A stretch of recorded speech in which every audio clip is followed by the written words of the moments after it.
Bye.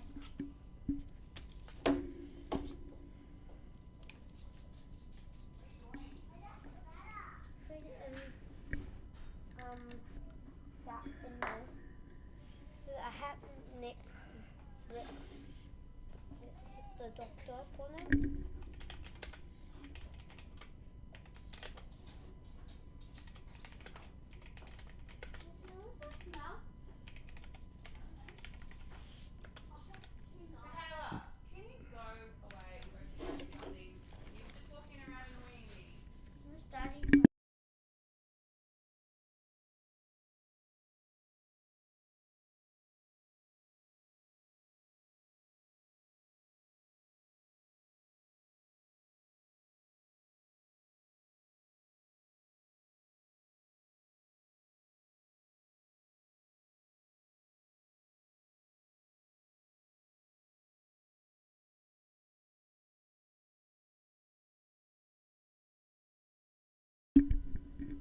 G'day, hey everyone, and welcome to the stream on a Sunday sesh.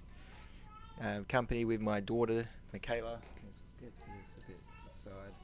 What are you playing? What am I playing? I'm going to be playing, I don't know what I'm playing at the moment. I was jumping on doing, I think,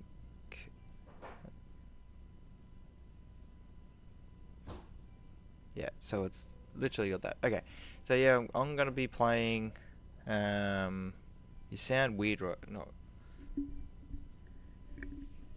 I do? I sound weird? Let me check. Hello? Hello? I sound weird. It sounds robotic. It might be my voice.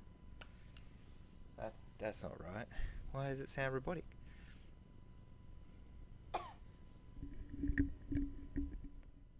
Hello? Well, that's no good.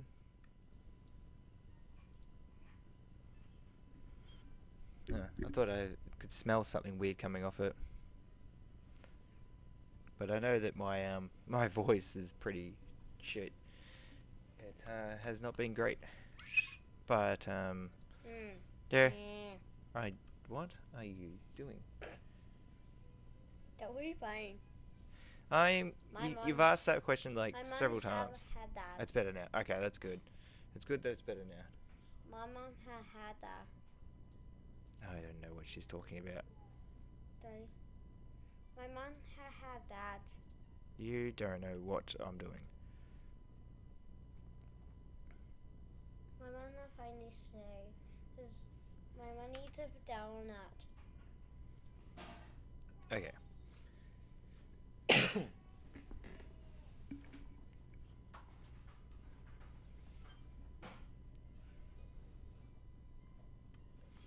Yeah. So I think I just jumped in. Oh, what game is this? How's BD going? I've got no one watching apparently. The virus. Goat end. So I was playing this game in the last stream.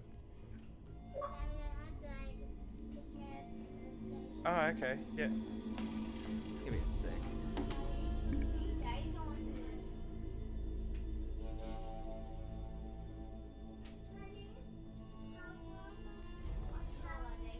Alright.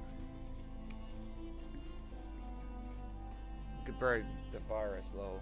Yeah. So last time I just realised that I've got this on like super high.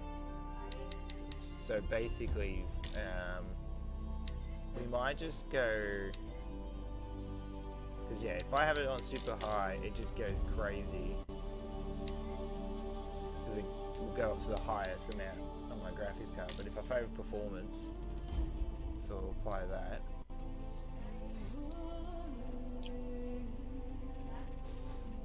And that should work better. Dad. Michaela, not talking to you. Look at TV.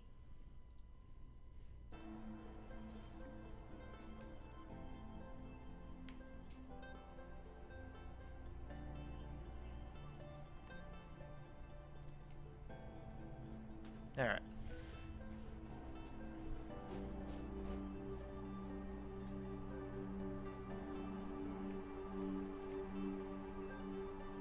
Interesting. Alright, so now we're just gonna wait. It's a waiting game and loading it.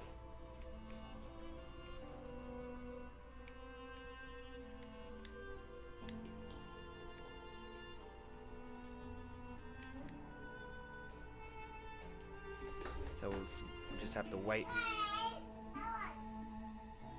Yeah. 50 hours later. It's a bit like that. I do have a controller, which I think this game is playable with controller.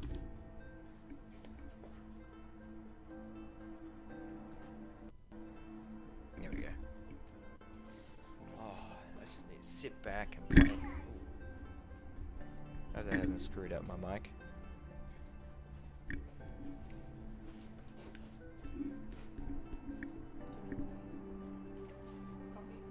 Are you gonna make one? Yes, please.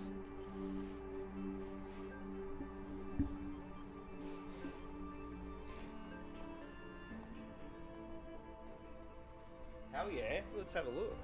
I'll definitely have a look at that. In some interactive OG YouTube deleted content after this. Yeah, for sure.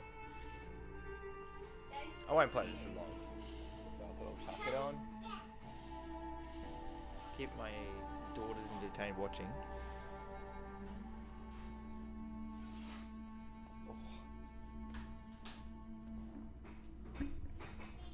I'm wondering.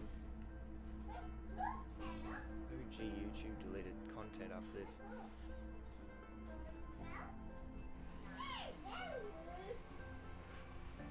So we had a nice sunny day outside, and then it has turned really ugly. Very grey looking. And just, it hasn't rained, but it's gonna rain. Good thing we got home. We also had like just some crazy stuff happening with people's dogs. You had school yesterday. Yeah, it would be Friday for you yesterday. Is that right? Yeah, today's Saturday over there. It was Saturday night. We're just doing Sunday. I hope it actually doesn't do what it did last stream, but it was just lag. It's like lag. Oh my god. What's taking so long? I can see it. It's loading. You can see it going down. It's right there. And it's fully loaded. So I was in the middle of a mission last time I was playing. And then I had to stop it because I couldn't do the mission. I died like several times.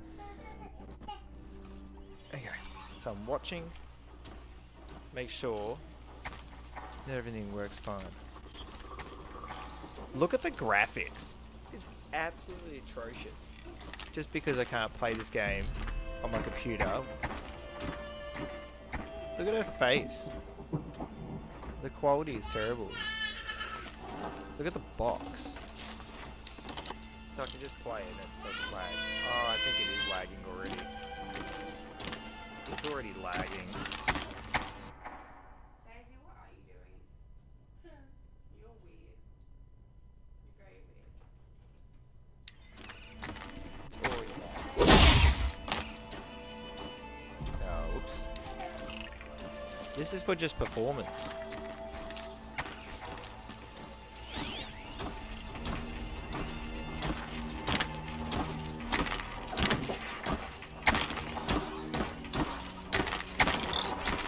How laggy are we going?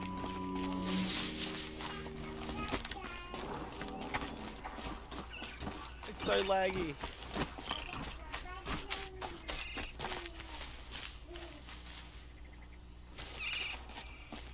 And this is on like the lowest setting of graphics as well.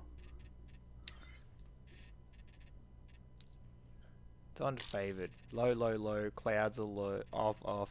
FAX. Camera base maybe. Let's do that one.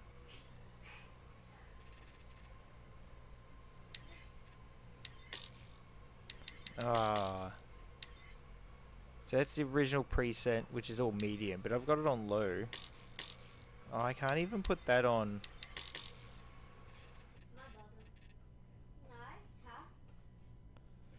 No, just take that off. Let's apply that. Let's see if that has no lag. So this pretty much indicates that I need a new computer.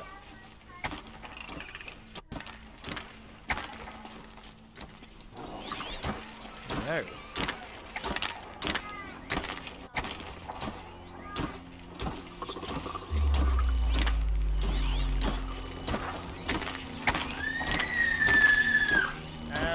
Guys, I don't want you streaming.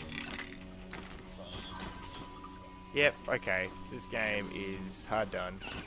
It's a pass. I really need to, So I don't think it's my graphics card. My graphics card's really good. I do have a very terrible CPU though. That's just lag. It's all lag.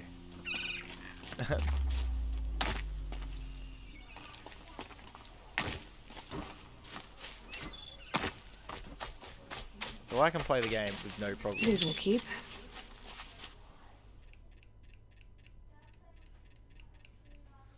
And then it's just lag. Alright, so we're gonna quit the game. And we'll see what I can do now. I was playing that on low.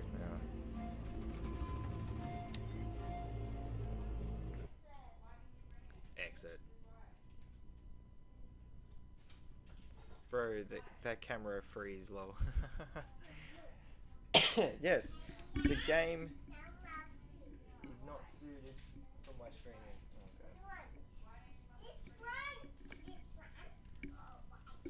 Oh wow. Oh, the controller's not going to work very well. Okay. So there was lag on that game.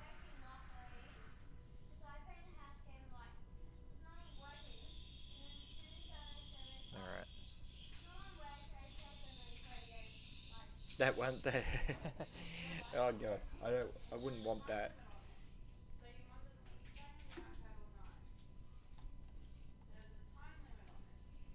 Alright, so if you have, what you were saying, some interactive OG YouTube deleted content after this.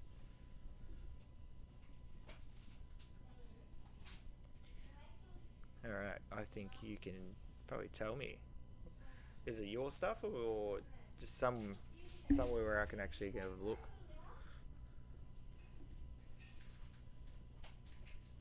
Did you want to stream it?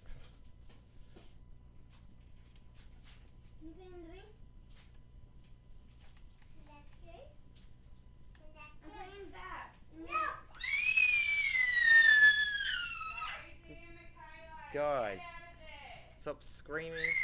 Alright, you'll send it to me. Yeah, no dramas.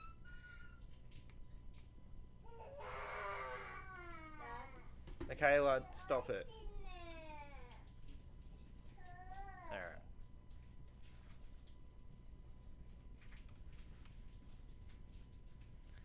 Oh my god, you can't live with him.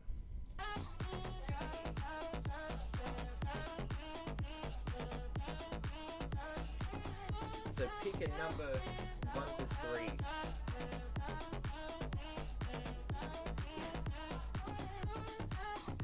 This will save the video. Okay.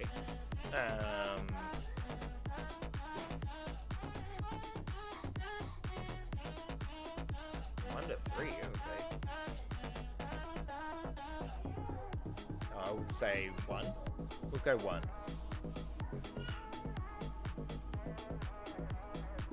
So I picked 1.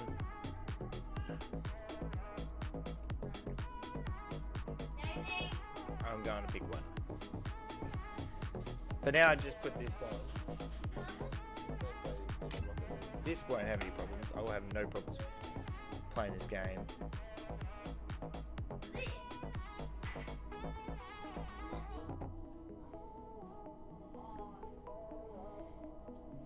Oh Oh dang. Oh dang what? I picked the wrong number.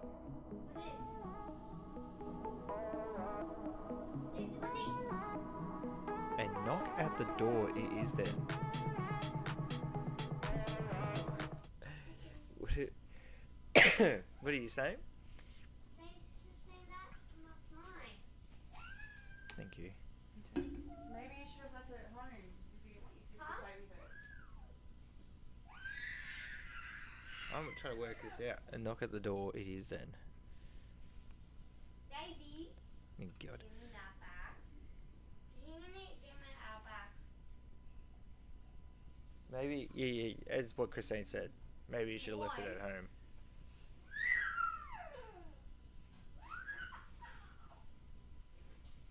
Daisy, give me that back. Why would she give it back to you? I'm gonna put card on the back.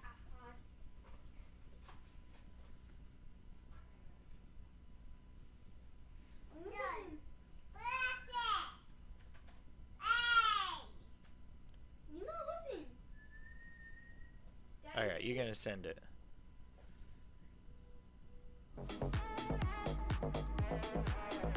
Oh, here we go. Alright, so let's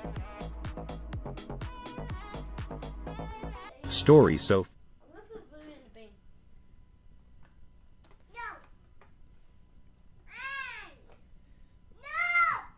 interactive horror story. Oh God, guys. Let's just mute you for a sec. I'm gonna put in 5. night for Alright, let's start from this to start. Alright, here we go.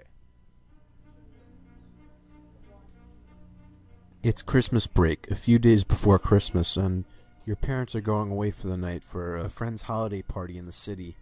You're home alone for the night, entrusted to watch after your 5-month-old baby brother Mike. You find a TV dinner in the freezer and heat it up in the microwave. You remember your baby brother has to eat too, and grab a jar of Gerber baby food and a spoon and run upstairs to Mike's room, finding him standing in his crib. You pick him up and put him in his high chair. Feeding him was easier than you thought it would be, but probably because he hasn't eaten in a while. You remember that your mom told you to leave the baby monitor on and to sing to Mike if necessary. That's out of the question since you have a sore throat. The baby monitor is sitting on the dresser.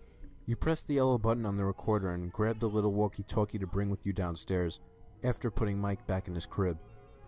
He should be quiet for the rest of the night.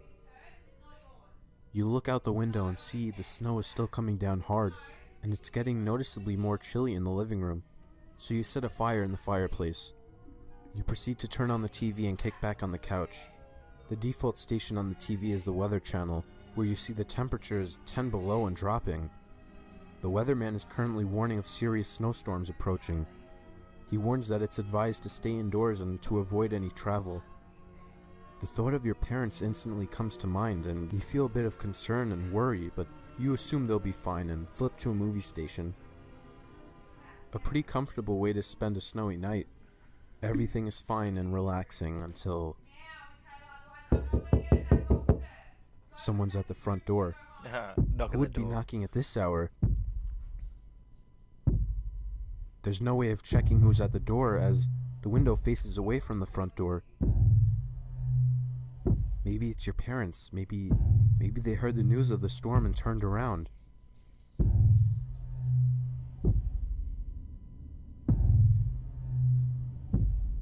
Alright, let's pause.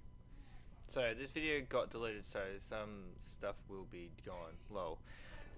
So the option of selecting if open the door or not. So I can't see an option to open or close the door.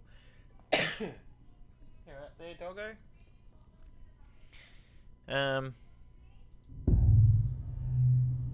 Open the door or ignore it.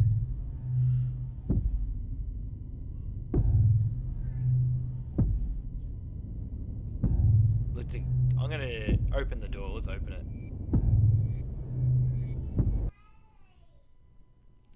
So I said open the door.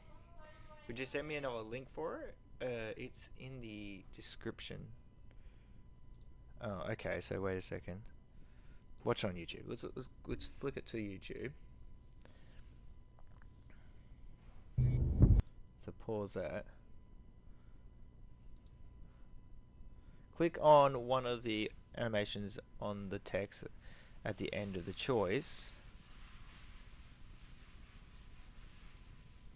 Okay, so it's open door, not a video, just what happens in it. Or keep it shut.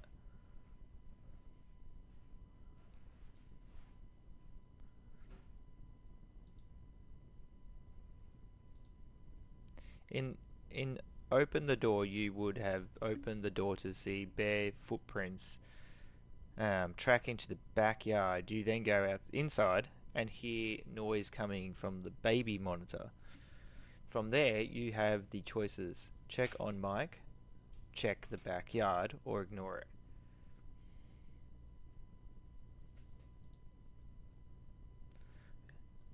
Ooh. Are these riddles? No, it's like interactive videos.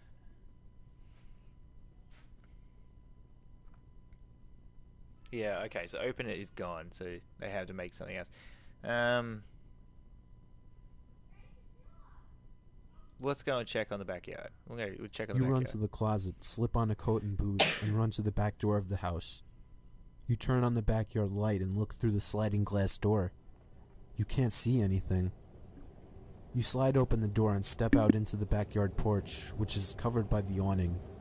The snowstorm has gotten so bad that it's hard to even see across the yard. It's gotten so cold that even in your Carhartt coat, you still feel as though you can freeze to death. You step out of the awning and search the snow for footprints or somebody hiding, but you can't find anything. You give up and turn around to see that your footprints have almost faded away already. Even in your boots, your footprints have almost been filled completely. That's a sign that it's time to go back inside. You just hope that your parents are okay in this storm. You manage to make your way back to the open door and shut it behind you. A lot of snow has blown onto the carpet. You remind yourself to shut the door next time. You lock the door behind you. Maybe whoever was out there is lost and is just trying to find their way home. Or maybe it's a homeless person. But whoever it is, they're gone now. You just feel sorry for whoever is stuck outside in this weather. You then remember Mike, who has fallen silent now. Okay. Maybe he's fallen asleep. My room's great. I'll be a bad brother if I chose to just watch TV. Alright, I'm gonna check on Mike. Let's go check on Mike. I reckon it's some demon. You throw off your coat and boots and walk upstairs back to Mike's room. You find him standing up in his crib with a scared expression on his face. He really looks like he wants to come out of the crib, so you pick him up and bring him downstairs with you. His diaper doesn't have to be changed, so why is he crying? Suddenly, the power goes out. The storm must be getting worse. You make your way in the darkness to the kitchen with Mike in your arms. Rummaging through the drawers, you find a small pocket flashlight and turn it on. You shine it down into the living room to reveal a man, probably 6'4", standing in the middle of the living room, looking back at you. The man has a deformed face and seemingly deformed fingers. Then you notice the knife in his hand. Your first instinct is to get Mike to safety, but the man will follow you, no doubt. You have a choice: to run to your parents' room and get your dad's gun, or set Mike down and grab a kitchen knife. Okay, so he's got a knife.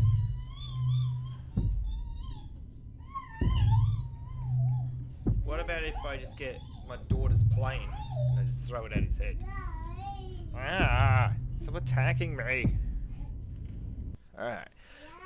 Some options is run for the gun or grab a knife. If I grab a knife, I'm putting my brother down. But if I run for the gun, he could run after me in like no time. This is interesting. I don't know. If I get a knife, then we're basically having a knife fight. Simple. It's a knife fight after that. Well, if I get the gun, he would probably stab me. Is the gun in a safe? No, it is. See, is a gun in a safe? Because that'd just be silly. I have to like go to the safe. He might stab me. I'm getting a knife. You back up slowly towards the Because if I get a knife, then I'm not worrying about going to the safe, which would take time, and then I will probably get killed anyway. That has to make sense. I mean, it's the only thing that's making sense in my head. Alright, let's see what kitchen happens here. table and place Mike down on a chair. The man is still standing still in the living room, watching you. The knife holder was on the counter across the room. If you could get to it quick enough, you would be equally armed as the man who is twice your size. Without thinking, you jolt across the room to the knife holder and grab the biggest knife, immediately running back in front of Mike. You shine the flashlight back down into the living room, but the man is gone. This may be your chance to escape out the back door, but you can't risk taking the time to put on a coat. Or you can leave Mike in the kitchen and go look for the intruder.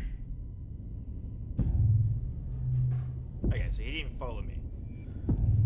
Out the back, I'll look for the intruder.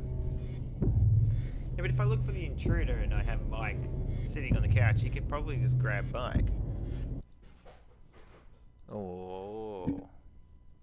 Okay, so I've got a knife. If this option keeps me have the knife, I can escape the back, and then I've got a knife still.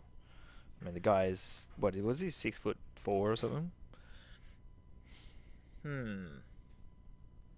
If I look for the intruder, if I look for this big ass guy, he might jump out and kill me. Well, let's escape. Let's be the coward. You slip on one boot without tying it, but can't find the other. You have no time to look for the other.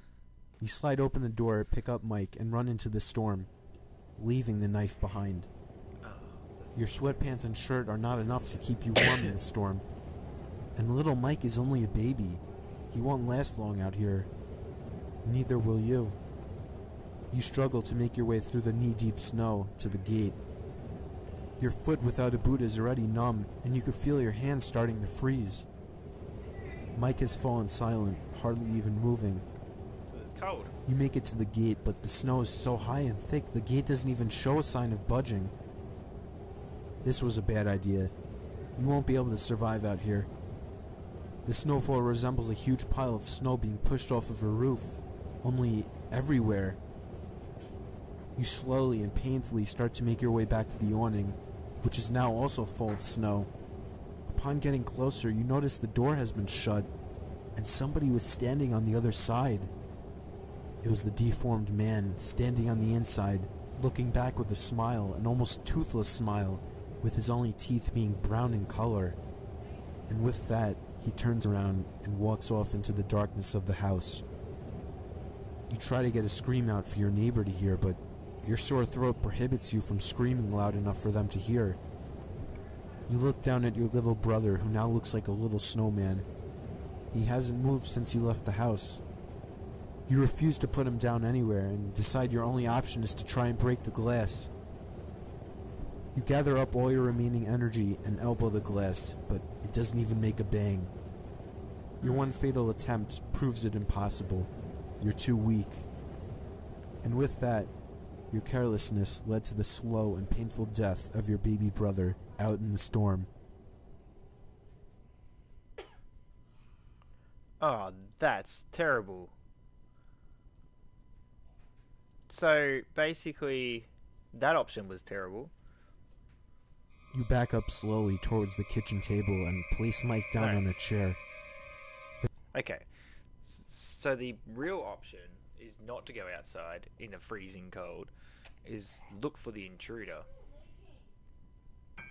Leaving Mike on the chair, you turn off the flashlight and slowly creep into the living room. It's hard to see in the dark, but the flashlight will give away your location. You scan the living room but can't see anything. You realize the intruder must have gone upstairs. You have to do this to protect your baby brother. So you begin to walk up the stairs until you hear the sound of the doorknob to the front door turning and then opening. You see the figure of a tall man entering the house. You have to think fast. Charge must stand your ground. Okay. Let's charge. I think that'd be a great option. You gather up all your courage and charge towards the man, knife in the air. The man screams at you to drop your weapon, but before you could even acknowledge it,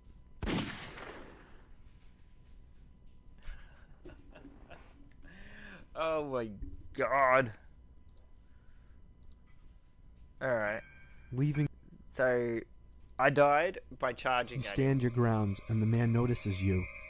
The man yells, Police, drop your weapon. and you drop the knife, but he yells again. Drop the weapon. You stand confused and try to explain the situation, but then you weren't shot. You turn around and see the intruder standing right behind you, knife in the air, until his arm falls dead and his dead body falls down the stairs. The police officer explains that a neighbor across the street witnessed a mysterious man walk up to your house and then walk into your backyard. The neighbor wasn't going to call the police until he saw you open the door and realized that you were home. Shortly after this, your parents returned home, as they had to turn back halfway due to the storm. You explained the whole situation to them and the police officer. Through it all, your actions have saved you and your family from an intruder. I won! If you got to this without failing, which I didn't. Okay, yeah, via video game soundtracks. Mr. Nightmare. Well, thanks, BD. That was actually not too bad. I had picked two bad options, and then I thought, oh, the charging one would be funny. Okay, so if I go back enough to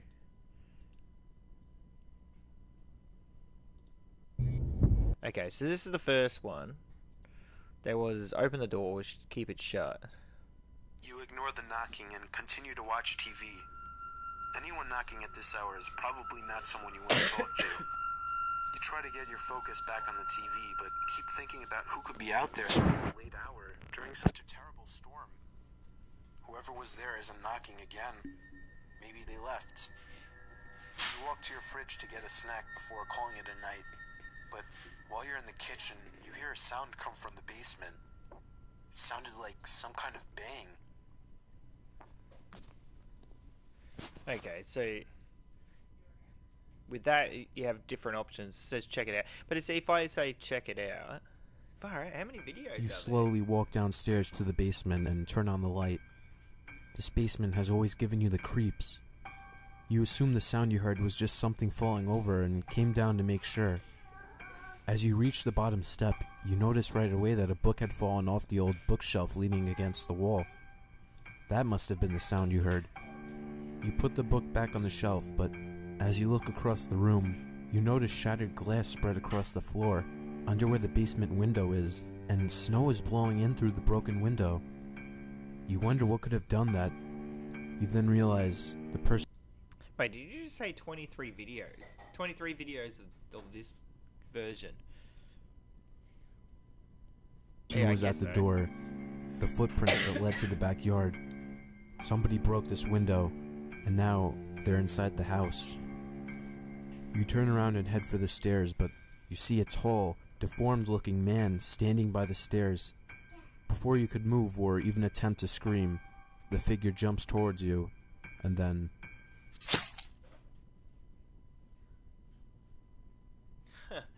Alright. So you die like a whole lot. So if you want to go check it out, but what happens if you get the gun? Let's find the gun. somebody might be down in the basement. You have to arm yourself. You run to your parents' room and open up your dad's closet door, where you assume your dad's gun to be. You rummage through the closet, but there's no gun. You do, however, find a flashlight and take it, as you might need it. The next most logical place for a gun would be under the bed. You get down on your knees and reach under the bed, eventually finding a shoebox. You pull it out from under the bed and open it up, conveniently revealing your dad's handgun, but with only one stray bullet rolling around in the box. You check wow. the clip and chamber, it's unloaded. You load the gun with a single bullet, and then hear the basement door creak open down the hall.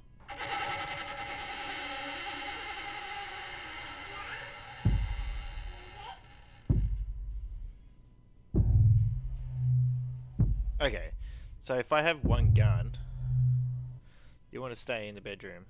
I think You I hide die. in the bedroom and wait for any sound coming from the hall. But there's nothing.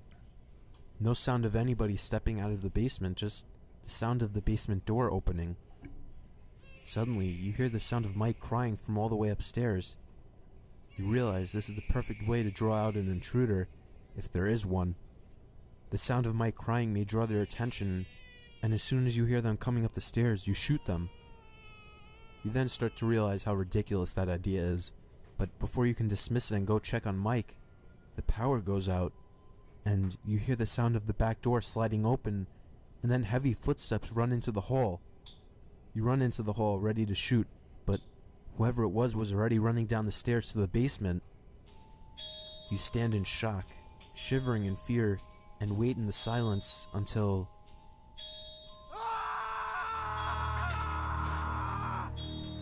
You hear the scream of a man coming from the basement.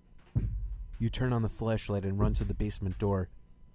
You shine the flashlight down to the bottom of the stairs to reveal a deformed-looking man holding a bloody knife and looking up at you. Under him is the dead body of your father.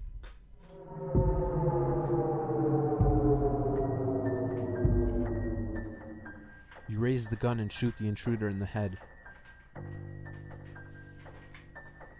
Because of your actions, the intruder is dead, but at the cost of your father's life. Why'd your father? Somebody might be down in the basement. Why did he run down the basement in pitch black? So, okay, if you go check it out yourself. You quietly step into the hall and see that the basement door has been completely opened, but nobody is in sight. You hold the gun up in front of you, ready to shoot anything that moves. You make your way down the hall, closer to the basement door, until you're standing just behind the open door. You peek through the crack between the door and the wall, but can't see anybody there. The lights aren't on in the basement. Maybe it was just a draft that opened the door, you hope to yourself. Suddenly you hear Mike start crying from upstairs. Okay, so the option is you go check out the basement or you check on Mike. So if you go and check on Mike, You pass the basement door, into the living room, and up the stairs. As soon as you enter the room, Mike's crying stops. There doesn't seem to be anything wrong. He's probably just scared. You pick him up and cradle him in hopes that that'll get him sleepy. Luckily, it seems to work as his eyes start to slowly close. You place him back in his crib and he starts to drift off. You wish that it was that easy for you to fall asleep that fast. Suddenly, the power goes out and you hear a door open from downstairs. It sounded like the door to the backyard. You turn on the flashlight you grabbed and run downstairs and hear what sounds like a car running in the driveway. You open the front door to see your dad's car in the driveway with your mom in the passenger seat talking on the phone. She seems worried about something. Suddenly, you hear a scream from the basement. okay, so that's the other option. It sounded like That's your dad screaming. you quietly step in. So if you check the basement, it says run, shoot. You slowly walk downstairs to the basement and turn on the lights. This basement has always given you the creeps. You hope that the sound you heard was just something falling over as you slowly creep down the stairs. As you reach the bottom step, you notice right away that a book had fallen off the old bookshelf leaning against the wall. That must have been the sound that you heard, and you instantly feel relieved. You put the book back on the shelf, but As you look across the room, you notice shattered glass spread across the floor under where the basement window is, and snow is blowing in through the broken window. You wonder what could have done this, and then you realize the person who was at the door, the footprints that led to the backyard. Somebody broke this window, and now they're inside the house. Suddenly, the lights go out and the basement fills with darkness. You make your way in the darkness back to the staircase, gun pointed in the air, but as soon as you begin to climb up the first step, a tall figure at the top of the steps appears, and he begins to descend the stairs, quickly coming towards you. Okay, so they're basically, if you shoot, do you kill You him? raise the gun and aim it up the stairs, at the tall figure quickly descending towards you, and he begins to shout something, but before he could let out 2 words, you pull the trigger. I think you The killed figure him. falls down the stairs until it lay dead beside you. You drop the gun and flip on the flashlight that you took from your dad's closet. You shine the light on the dead figure, and your heart shrivels up inside your chest. The man that you shot was not an intruder. It was your dad. So if you run, You lower the gun and turn on the flashlight you grabbed, and begin to run away from the staircase, until the man coming down the stairs screams your name in a familiar voice. It's your dad. He must have returned due to the storm. You instantly feel relieved and assume that he was the one who knocked on the front door and opened the basement door. You begin to walk back to the stairs, ready to explain everything, until he screams, "Look out!" and he points to your left. You turn to see a large man charging at you with a knife raised in the air. With only a second to spare, you lift the gun and shoot the man in the chest, causing him to fall dead. Your dad runs down and grabs the knife from the dead intruder and ushers you upstairs.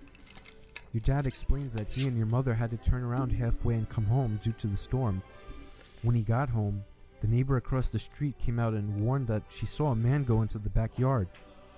When your dad went to check the backyard, he saw the broken window and immediately came rushing inside and down to the basement. The police are called and arrive surprisingly quick considering the weather, and the whole situation is explained. Your actions have saved you and your family from an armed intruder.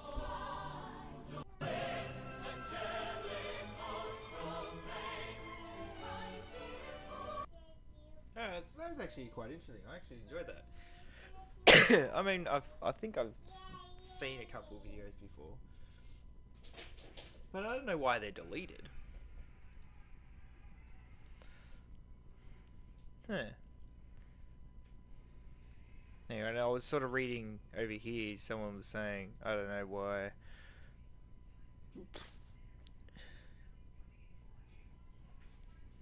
Oh, excuse me. But yeah, that was actually quite entertaining. I would love to know if you got any more. Such an epic video. Well, it's just pretty straightforward kind of video. It is unlisted, so I think it's there. It's just in private, which is normal. But if you get a link, you can actually view it. There you go.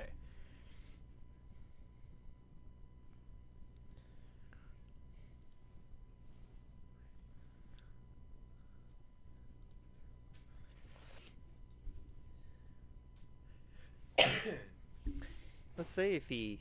I don't know if I could check out his YouTube. Poppy Playtime Sounds in Game Part 1. Interesting.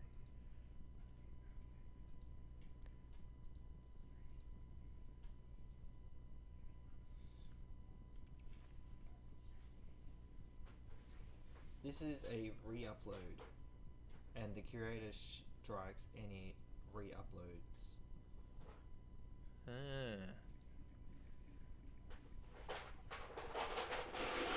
So that's why. Oh God, I do it. That's why basically it's hard to get any sort of, because yeah, this person just basically was like, well, I just want to put the video up. What is this?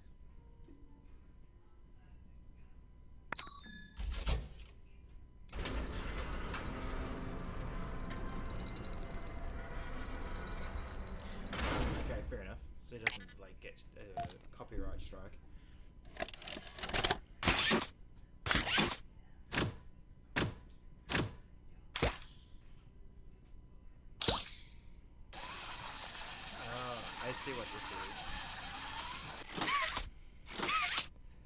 is. These are all just sounds. He's got 3,000 views on that.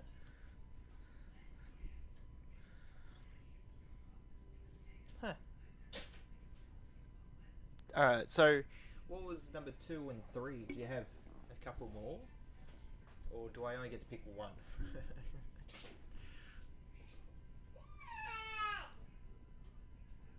Pardon?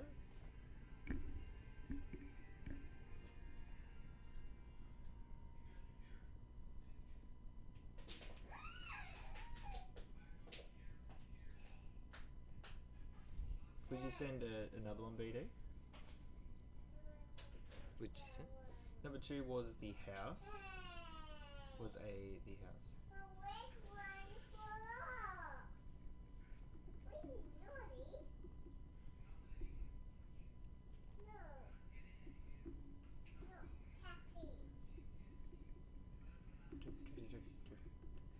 What are you talking about? Number 3 was a visit to Fazbear. Excuse me, I'm coughing. Number 3, eh?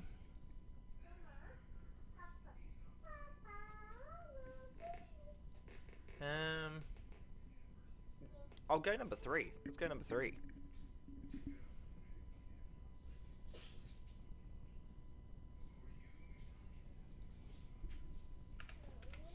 I'll write it in the comments.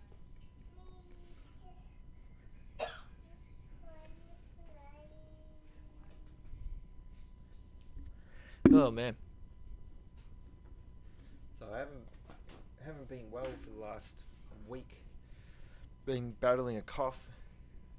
What else is there? Cough. Now, sort of like just an unsettled tummy.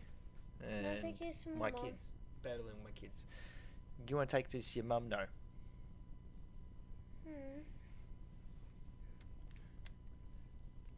Alright, number 3 it is.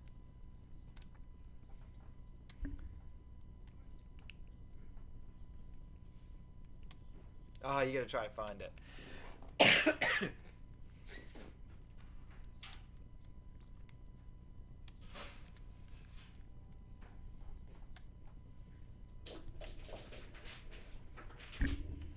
Oh man.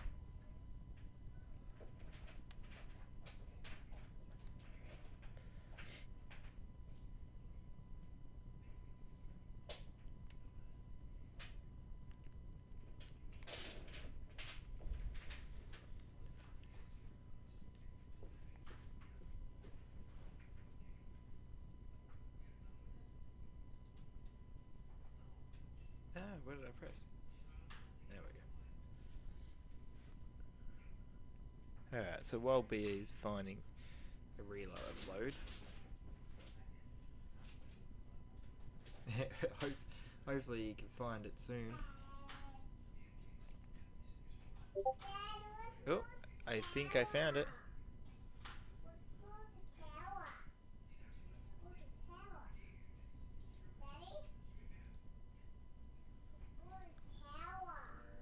It's Friday night. You and your friend Jason are on your way to the Fazbear horror attraction at the local amusement park. Apparently they're getting it all set up for the Halloween season, so it's in kind of a demo stage right now. Your friend Jason tells you that it's supposed to be a standard haunted house type attraction, only themed to the Freddy Fazbear Pizzeria and the horrific events that occurred inside of that place. It's decorated with actual props from the place, which should be pretty cool. It's been 30 years since the place shut down, and yet rumors and theories about what happened there are still lurking the internet. You and Jason have been obsessed with the Freddy Fazbear mysteries your whole lives, and this seems like the closest the two of you will ever get to experiencing the supposed horrors that went on behind the closed doors of the restaurant. They even claim to have found an actual animatronic from the place in working condition, one that was more of an unused Scrappy. The two of you did a little research and found out that the animatronic was actually nicknamed Springtrap. There wasn't much else info on it though. It seemed to be relatively unknown. You arrive at the park at around 11:30. You didn't want to come this late, but this is the only night that Jason would be available to go. The park closes at midnight, so you should have plenty of time to get through the attraction and leave. The two of you make your way over to the ticket stands and buy 2 tickets for the Fazbear Horror attraction. Walking into the park, you can tell that the place is pretty dead, especially for a Friday night. Everybody must have left already. One of the few people walking by happens to be an employee, so you ask him where the attraction is, and he points you in the right direction.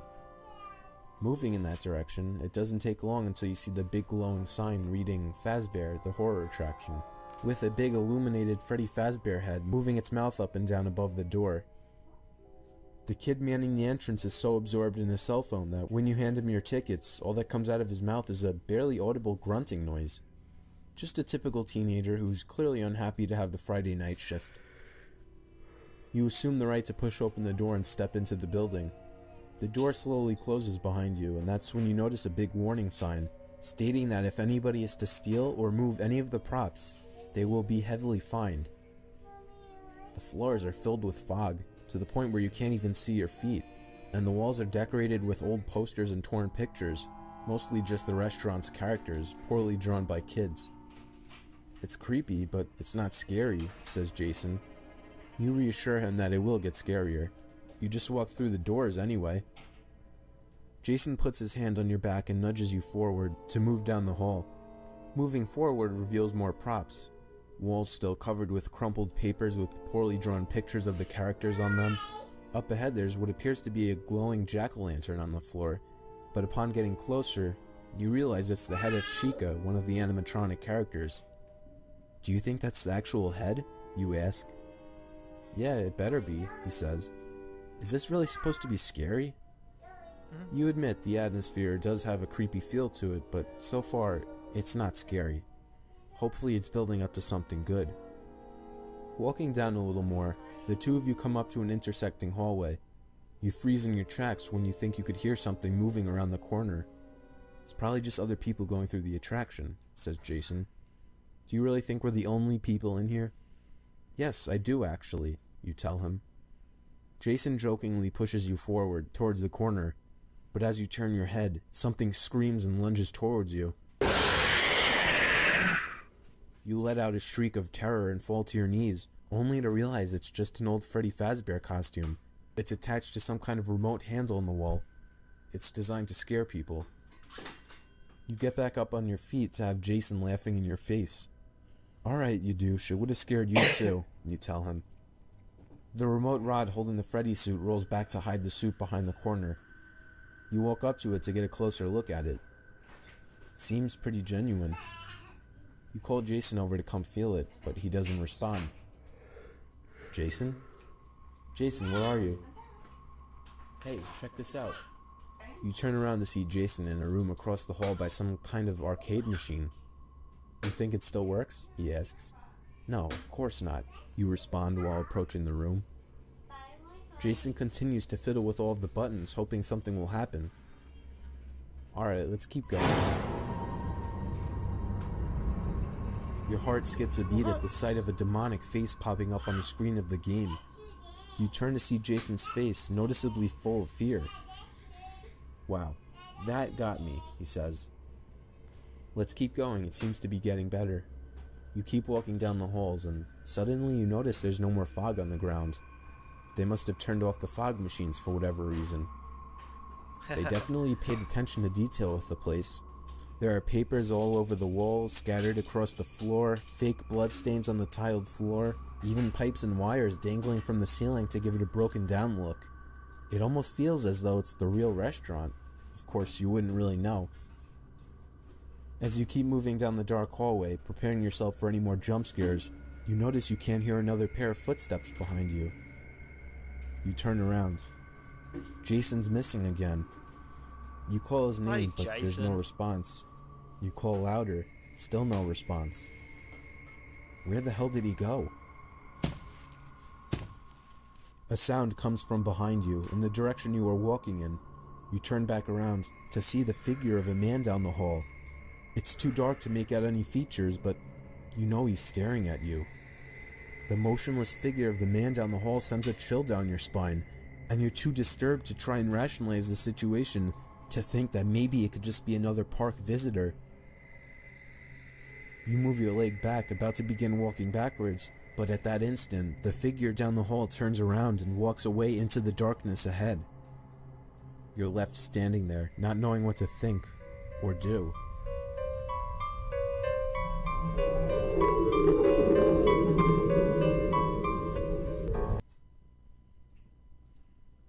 Okay, this is interesting.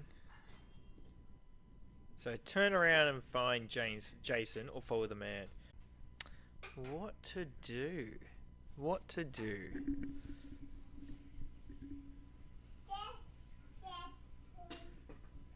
Oh, my daughter.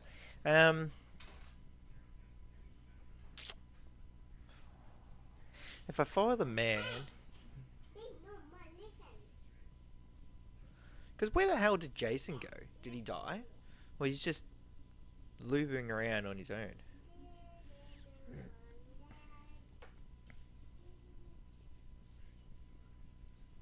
Let's go find Jason. You don't know who the hell that guy was, so maybe you shouldn't proceed alone. You turn around to go find Jason. You pass by the Freddy Fazbear costume again, and go back into the room with the arcade game. He's not in here. You call Jason's name again, this time so loud that there's a bit of an echo. That sound, it came from down the hall that you originally entered from. You leave the room and turn to walk back to the entrance where the sound came from. The red glow of the exit sign stands out in the dark. It seems as though it's providing more light than the main lighting. It must have gotten darker in here since you entered. The darkness only makes it that much harder to find the source of the sound. Forget it. You figure you should just go back outside and ask that kid if he saw Jason walk out. There's no other place he could be. It's literally a dead end from where you were when he disappeared. You grab the metal door handle and try to push it down, but it won't budge. It's been locked. You pound on the door and scream for the kid on the other side to open up. You do this for around a minute, but it proves pointless. The kid obviously left, and it seems there's no one else around to hear. Hey, Jason. You check your watch for the time, and just barely in the dim light, you can see that it's already 10 to midnight. They must be shutting everything down now. Damn it. The kid wasn't even paying attention. He probably doesn't even know that we came in here, you think to yourself. You try to rationalize. Okay, maybe the exit door is still unlocked, and the entrance door is only locked since they're not letting any more people in now. It's so obvious, the kid is waiting for us at the exit. All we have to do is make it through the attraction. Oh, God. But where the hell is Jason? Okay, so he most likely didn't leave the building. That just wouldn't make sense, because if he did leave, somebody would have been bound to have still been around by the time you started pounding on the door. God. Excuse my yawning, You bro. walk back down the first hall and to the corner, expecting the Freddy suit to pop out at you again. But it 4 doesn't. minutes. Damn, they must have shut down most of the power already. That's why the fog stopped and the lights are getting dimmer. The remaining lights must be some kind of backup nightlight system. So he's not in the first hall. He has to be in that small room with the arcade somewhere. You walk back into that room, which is now completely pitch black. You take out your phone and turn on the flashlight, scanning the room. You continue to call Jason's name repeatedly with zero luck. You scanned the whole room. He's not in here. Only a bunch of props. Then while looking at your phone, it hits you. All you have to do is call Jason and ask him where he is. You quickly dial his number and put the phone up to your ear.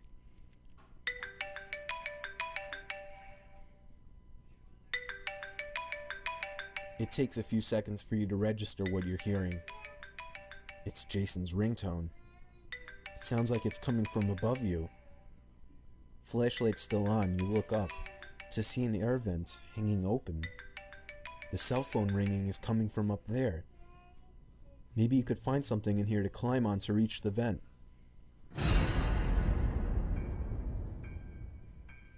The arcade game jumps to life, flashing the same disturbing face from before. But how? Isn't the power cut now? The idea of calling the police suddenly doesn't seem so bad. So you go back into the phone app, but you're not getting any more service. That makes no sense. The screen on the arcade machine switches from the face to a barely readable message. It says, "Leave him if you want to live." What the hell is going on?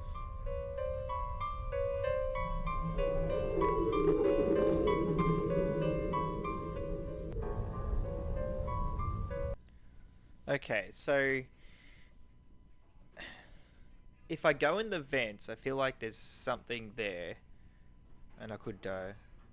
Hi Tony, that's alright. I'm just playing some YouTube, kind of like interactive video games, and just trying to work it out. It's all a bit of a problem solving.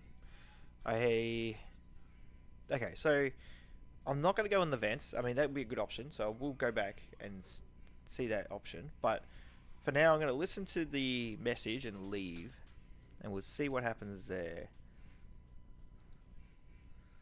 The Because arcade machine scares you out of the room. let's probably predict if wait. Huh? What is this over here? Oh no. Okay, so if I leave the room. Now thinking that Tony's phone's in the vent, which is weird. Why is it in the vent? I'm curious to see where we're going with this. Alright, well, okay, so I picked leaving, because if anything, he probably went back to the door and went out. This place isn't natural. Something's going on in here. It's best you get the hell out. You run down the hall that you saw the man standing in. That has to be the direction of the exit. The lights flicker off completely, leaving your flashlight as the only source of light. Oh, You're in the thanks, same BD. spot that the man you saw earlier was, Don't spoil but it. that doesn't stop you from continuing down the hall. Above your head, the air vents, something is crawling inside them. It has to be Jason. But what the hell is he doing up there? He has to be playing some kind of joke. That's the only explanation. You yell up at the vents that you're leaving the place now, and that if it's him up there, he better get out too. The bumping stops directly above your head. You yell that you're leaving now and continue down the hallway. You come into a room with a foxy head mounted on the wall, almost like a deer head. But you don't have time to admire it. You scan the room looking for the next route to take. There's a half-open door. It must lead to the exit path. You pull open the wooden door and shine the light into the room. The light reveals the same man from before, standing a few meters away. He begins to move towards you, and his features start to become more clear. He's wearing a purple suit and a yellow badge. It must be a security guard. Thank God. You call him for help, starting to explain the whole situation. But as he walks more into the light, you start walking backward in fear. This man is covered in blood, and his skin looks like it's been cooked or shocked to a crisp. Is this part of the attraction? No. You yell at him at the top of your lungs to stop, that this is serious and that you need his help, but he just keeps moving towards you.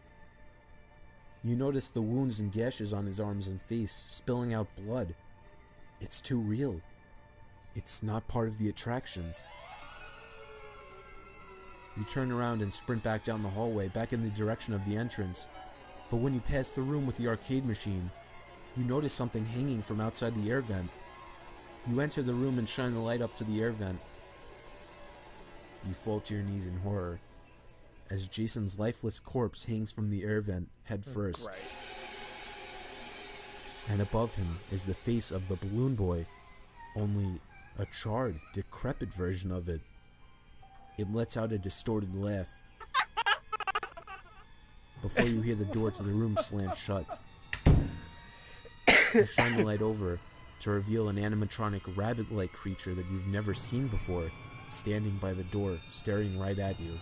And then you realize, that's the animatronic that you read about, Springtrap.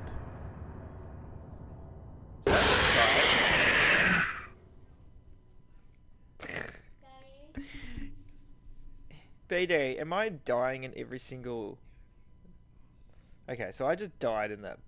Okay. You don't know who the hell that guy was, so maybe you shouldn't proceed alone.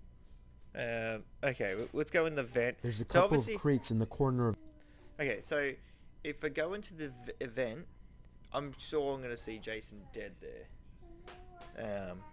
That has to be what has happened here. Yeah, alright. the room. Most likely props. I'll probably die. They would be perfect for helping you reach the vent. You position yourself behind one of the crates and begin to push. It's heavier than it looks. It must be filled with something. He did get me. Once the crate is directly underneath the open air vent, you climb onto the crate and try to reach the vent. It's too high. You jump up and try to catch a grip, but you just barely miss it. You need just a little more. Something small. The screen on the arcade machine switches again, this time to an original Freddy Fazbear face. You can see that it's staring right at you. A laughing sound can be heard from out in the hall. It's getting closer. You have to hurry. You scan the room for anything to climb on. There's an old rusty toolbox and a pile of papers in the corner of the room. You have to decide quickly what to climb on. Use the toolbox or use the pile of papers? Okay, let's use the toolbox. You hop off the crate and grab the rusty red I'm toolbox. You desperately hop back onto the crate and place the toolbox on top. You step onto the toolbox, but it immediately cracks open and you fall over. You rub your head in pain when you hear... Hello? You turn to the doorway and see it. The decrepit head of Balloon Boy at the doorway. Just his head. Floating. What the You're hell? losing your mind. This can't be real.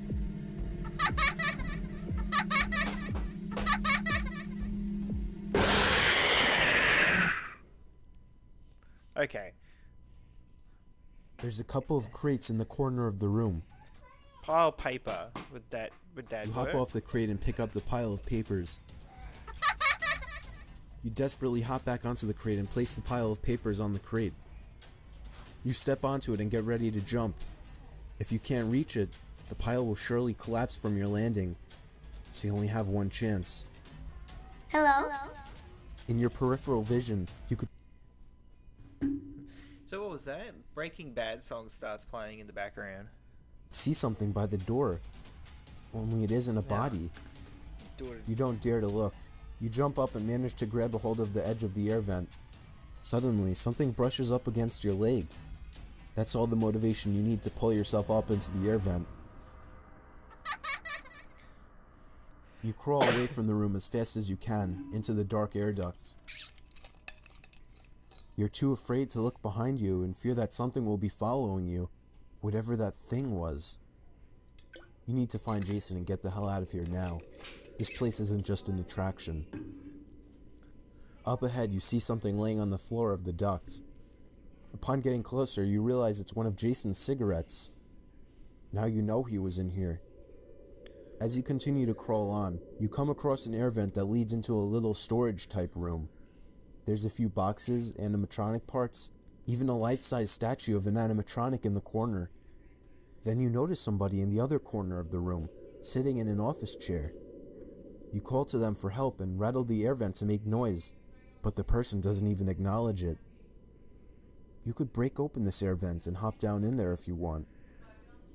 Or maybe you should just keep moving down the vents.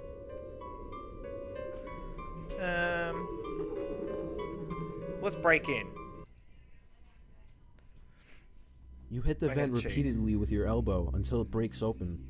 It was easier than you were expecting. You squeeze through the vent and hop down onto the floor. "Excuse me, I need your help," you say as you walk up to the chair. I'm dead. You spin the chair around to I'm see dead. nobody sitting in it. You fall back in shock. They couldn't have left. You would have seen, even when you were breaking open the vent. You try the door. It's locked. You're losing your mind. This can't be happening. Wait a minute. You realize something. The statue of the animatronic you saw in the corner, it's not there now either. The sound of a footstep behind you helps you realize the horrible situation.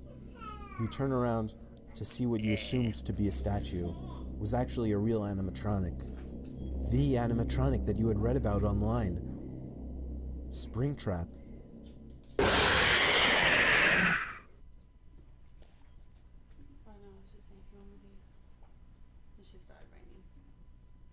Okay, I have died all You the hop time. off the crate and pick I thought she was, but she's not.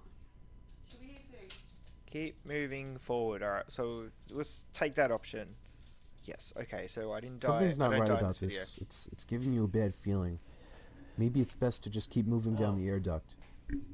Suddenly, before you could even get 2 steps past the vent, the office chair spins around, revealing a man in a purple suit and hat, and he's also wearing a yellow badge. Good work. His face, though, Daisy, it's turn off something the that light, could please. have only been imagined in a nightmare.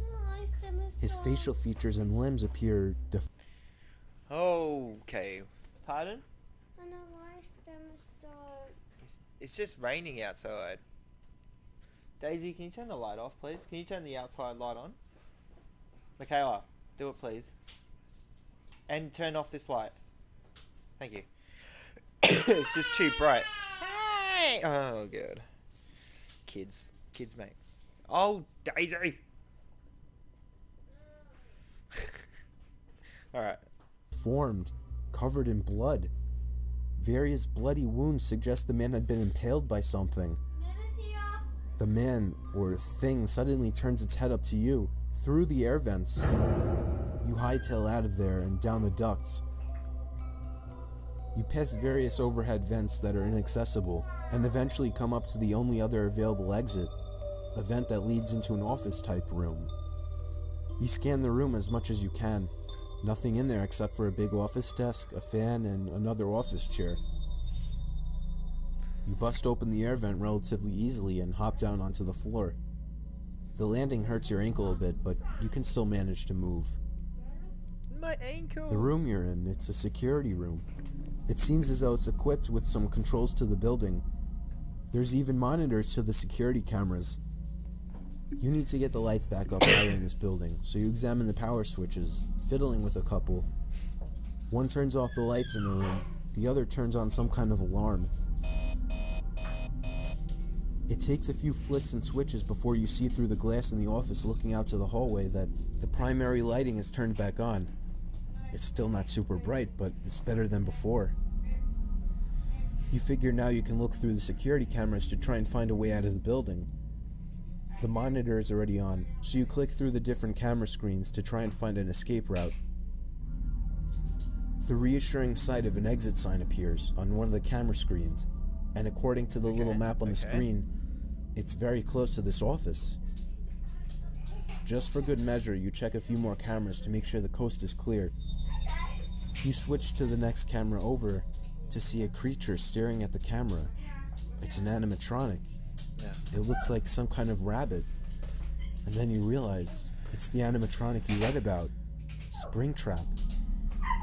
It stands there motionless like a statue. Considering everything that has happened in this building and the history of the animatronics of this place, you don't want to get close to that thing. Though it isn't blocking your path to the exit. So long as the exit door is locked, you should be fine. One more camera you haven't checked. It's on the opposite side of the building, but you click the button out of curiosity, and then the screen brings up a darker room. It seems like a closet, but there's something on the floor in this room. It's a person. You roll the scroll wheel on the mouse up, and the camera zooms in. It's Jason. He's laying on the floor, not moving at all. Could you make it to him? You switch back to the other camera where Springtrap was standing. He's not there anymore. Should you run for the exit and save yourself? Or should you try to save Jason? Alright. Okay, save Jason or run. Man, I should be doing this like a 50-50 coin toss or something. Flip it up and see if I'll pick the right choice. Let's see. I feel like Jason's dead. They're just using Jason's bait. But let's have a go at this. Let's see. I Like think I'm hell are dead. you gonna leave this place without Jason? What kind of friend would you be? You poke your head 15. out the doorway of the 15 minutes. 15 minutes. Okay, I'll go back to that one. That's a very long explanation. Something's not right. Let's say run for the exit. It's not what you want to do, but it's what you have to do to save your... Alright, I'm gonna go run for the exit because it's only a 2-minute video of explaining. I feel like that will be the death of me. The 15-minute one sounds like something happens. BD, this Yourself. Okay, let's have a go. You head for the doorway to the office and peek into the hallway. The coast is clear. You run down the hallway in the direction that the exit on the camera screen was in. Luckily it isn't far, as the red glowing exit sign comes into view quickly. You reach the door with a sign on it that reads one way. Minutes. There's also some kind of congratulations sign at the top, but you don't have time to read it. You put your hands on the push bar of the door and pray that it will open, and luckily it does. You take one last look behind you into the hallways of this hellhole to see Springtrap standing across the hall, watching you. The rabbit doesn't attack, he doesn't even move. He just watches. Watches as you walk out the door, leaving your friend behind. And with that, you close the door behind you and call the police. Jason's body was never found. There was never any proof that he was even with you that night. The ticket booth employee dealt with too many people to remember, and the employee manning the entrance to the attraction didn't even notice the two of you. You tried to explain about the cameras, that all the proof was on there, but all video surveillance recordings had been corrupted within a 24-hour period. Oh, Nothing great. makes sense. Jason's parents are now pinning his disappearance on you, and the story you told to the police doesn't help the situation. But you're not concerned about the legal trouble right now. You're more concerned about what you witnessed inside that building, and the fact that you'll never understand any of it, and that you knew exactly where your friend was, but you chose to leave him behind. Okay, it says you survived, but Jason didn't. Where Jason was but left him behind, would you leave a friend behind in real life? Start over or go back to see all the endings. There is a much better ending than this. Thanks for watching. Okay, so let's see the other option. That's 15 Something's not right minutes. about this. It's giving you a 15 minutes. So what's the comment say? In a nightmare like me, I originate from ye nightmares and I get stronger from ye fear. Okay. Alright, so the other option is try to save Jason. Let's try to save Jason. Like hell are you 15 gonna leave minutes. this place without Jason? What kind of friend would you be? You poke your head out the doorway of the office into the hall. The coast is clear of anything paranormal. The closet was on the opposite side of the building. The first turn you have to make is a right down this hallway. You tiptoe the best you can down the halls with your ankles still hurting. You turn the next corner. Everything is still quiet. Then you notice the posters and the pictures on the walls. There's no more drawings of Bonnie, Chica, Freddy, Foxy, and the other characters. They're all pictures of Springtrap. And their eyes, they all seem to be focused on you. You must be losing it. It's all in your head. Just get to Jason and get out of here. You pick up your pace a little, no longer tiptoeing.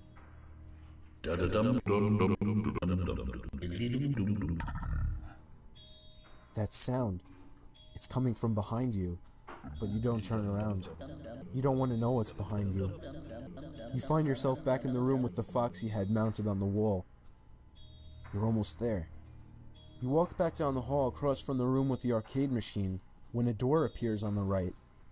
You hadn't noticed it before. It has a do not enter sign on it, as well as a supply closet sign. This has to be it. You open up the door. It's almost pitch black inside the closet, except for a tiny nightlight in the bottom corner. You scream and spin around as the humming sound is now right over your shoulder. It's a withered, disturbing version of what was once Foxy. You jump into the room and slam the door shut before the thing could grab you. Thankfully, there's a lock on the door, so you lock it and feel it's safe to step away from the door. Taking your first big breath in the room, you inhale a foul, putrid odor, causing you to cough and gag. It smells like something is rotting in here, Jason. but more importantly, the cheap nightlight in the corner is enough to reveal Jason lying on the floor. You immediately check for a pulse and are reassured to the slight bumping in his wrist. You shake him around a bit, trying to wake him up, but he's out cold. You check your phone for service again, still no luck. You scan the room with your cell phone's flashlight for anything you could use, anything that could assist you in getting out of here. All that's in here are janitorial supplies, some more crates and boxes, and a couple jerry cans. You shake one of the jerry cans to see if anything's inside. It's full of a liquid, of which you assume to be gasoline. That's normally what these things are used for. You take off the cap and take a whiff. The strong, familiar aroma fills your senses. It is in fact gasoline. Why does this place have all this gasoline in here? But a more important question, how are you going to get Jason out of here?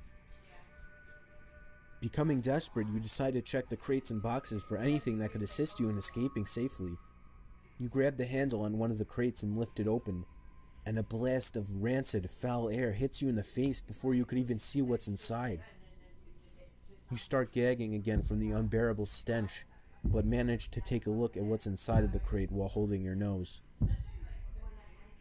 You put both your hands to your mouth as you stare in shock at the crate full of rotting human body parts. You try not to throw up as you shut the crate as quickly as possible. You have to get out of this place right now. Your only option is to drag Jason out of here, but it's not going to be easy.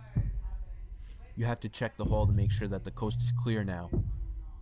You unlock the door and quietly turn the doorknob, pushing the door open slowly. The right side is clear. You open the door a little more to get a view of the left side. It's clear as well. Alright, it's time to go. You wrap your arms under Jason's and begin to drag him, but you stop. This place is evil. You can't leave it standing, claiming more victims. The gasoline, you can use it to, of course. You check Jason's pocket and instantly find a lighter. For once, you're happy that Jason smokes. You grab the open jerry can and begin dumping gasoline all over the floor and the crates. You grab another jerry can, pop it open, and fill the hallway with gasoline. Now you just have to drag Jason to safety and burn this goddamn place to the ground. You run back over to Jason and prepare to drag him down until you look up. That's when you see him. The rabbit, Springtrap, standing a few meters away from you. It's him. He's the one doing all of this. Torch that rabbit. All those Torch it. stories of evil animatronics at the restaurants, they're all true. What do you want? You call out. The rabbit just tilts his head as a confused dog would. Can you understand me? Are you doing all of this? It doesn't make a sound. You slowly lower Jason and reach for the lighter in your pocket. I wouldn't do that if I were you. It spoke. Wait. I'm listening. So you're no different than those damn robots from 30 years ago? The rabbit lets out a terrifying sound, one that you can only perceive as an evil laughter. You fool. I am the reason for their existence. More than 30 years ago, the animatronics at Freddy Fazbear's Pizzeria were no more than expensive machines covered by plastic costumes. I had a love for harvesting and experimenting with human flesh, but it was so damn difficult to acquire. So I would go for the easier targets, children. So I got a job as a security guard at the restaurant, and one night, I tore all of the wiring and machines out of a Golden Freddy suit and lured a group of children into the back room with it. I killed them all and stuffed their bodies into the suits to create the first ever human animatronics. My God. Okay, we're halfway through, and this has got gory in what they're saying. So, anyone that's watching that doesn't want... 5 watching, yeah. Anyone that's under 15, get off. But how did that bring them to life? Because who knows what more is going on. Like, the descriptions on this game right now, or on this part of the story, is just... Oh, wow. It's beyond This is like becoming like a Saw, kind of, sort of auditorial. There was a paranormal being in the restaurant. It was called the Marionette. It gave life to the 5 children I had murdered in some kind of act of retribution. What? You're under 15 and you're telling me to watch this? Okay. Well, if you've already seen it and you're okay with horror, then watch it. But if you're not liking descriptions, then don't watch it. But yeah, I think you would. I just joined the live and hear this from Springtrap. Yes, welcome. Yes, basically, this Springtrap's on my screen. Yes, he's describing all sorts of really bad things that have happened. Yep, and it's not good. So there's still another 7 minutes. So it's 8 minutes ago of this ending. So hopefully I can get the hell out of here with Jason. I have a feeling I'm going to put the place on fire. We'll see. Since then, the spirits of the children haunted the restaurants with their new bodies. The restaurant closed down after one of the spirits attacked a customer, and the restaurant reopened with a smaller budget years later. Of course, that restaurant closed down as well after the lost spirits killed an employee. But how did you end up like this? I returned to the defunct restaurant in order to create a new suit to continue my experiments. I destroyed the animatronic suits, turning them into worthless, disembodied souls, unable to harm anybody. But the bodiless spirits were angry and forced me to flee to a room with this suit. I had no choice but to climb into this spring motor wearable suit to escape. The motion of my laughter at the pathetic souls caused the springs to activate, impaling me. The lost spirits bound my soul to the suit as some form of revenge, but the spirits of the children will continue to haunt the place, and I will have my revenge. What? You're sick. You caused them to be this way. And if you're the only animatronic this place found, how come I heard and saw others? The lost, bodiless spirits of the children will continue to haunt this building. They cannot do anything to me, and their souls will be trapped here as long as this building stands. They will never be freed, not while I'm around. Anyway, I believe I've told enough of my story to my next victim. Don't worry, when I slaughter you, I will make your death extra slow. The rabbit begins to move towards you. You had to think fast. So you were the man in the purple suit that I saw? That's right. I don't believe you. Show me. The rabbit freezes and lets out what must be a chuckle. You don't believe me. I will humor you one more time before your worthless life comes to an end. He does something disturbing and unexpected. He grabs the top part of his mask and begins to lift up, Oh, exposing God. something even more disturbing underneath. You could see the rotting remains of a human head underneath the mask. You inch your way closer while the thing is distracted. And then, the most unsettling thing you've ever witnessed in your life. Oh. You see the mouth of the rotting human head move and asks, Yeah, I don't want to watch Are you it. satisfied? "Yes, go to hell, you sick fuck." Stop. You flick the lighter on and press it to the gasoline on the floor and pull away immediately as a wave of fire erupts across the floor. Yeah, it's on fire now. The thing screams in agony as it catches on fire. Thanks. Drink it. The loud sound of the fire alarm sounding startles you as you walk backwards, watching the hallway light up in flames. Stop. Then, two arms appear out of the growing fire as Springtrap begins running towards you. You back up in fear and shock, half paralyzed, finding yourself unable to run. But the rabbit only makes it a few feet out of the fire, before something else emerges from the flames. Two long black arms wrap around Springtrap and pull him back into the fire, before disappearing into the engulfing flames. You squint your eyes, trying to see what it was, but it's hopeless. You wrap your arms around Jason's and begin tugging him away. Just before turning the corner, you look up and see something in the flames. A smiling, puppet-like face stares at you from the flames as it slowly melts down, until finally disappearing. The fire is spreading fast, you have to get out now. You pick up the pace as much as you can with your bad ankle, dragging Jason down the familiar hallways. You turn one more corner and see the red glowing exit sign once again. The real exit. You pray to yourself that the door is unlocked. You continue to drag Jason, but upon looking over your shoulder again to the exit door, you see something standing by the door. Something with two glowing eyes.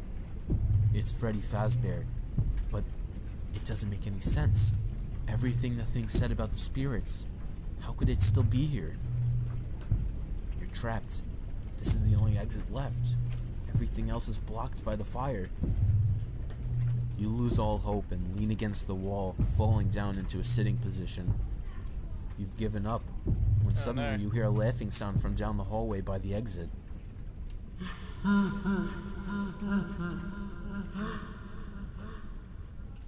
Followed by the sound of a door opening.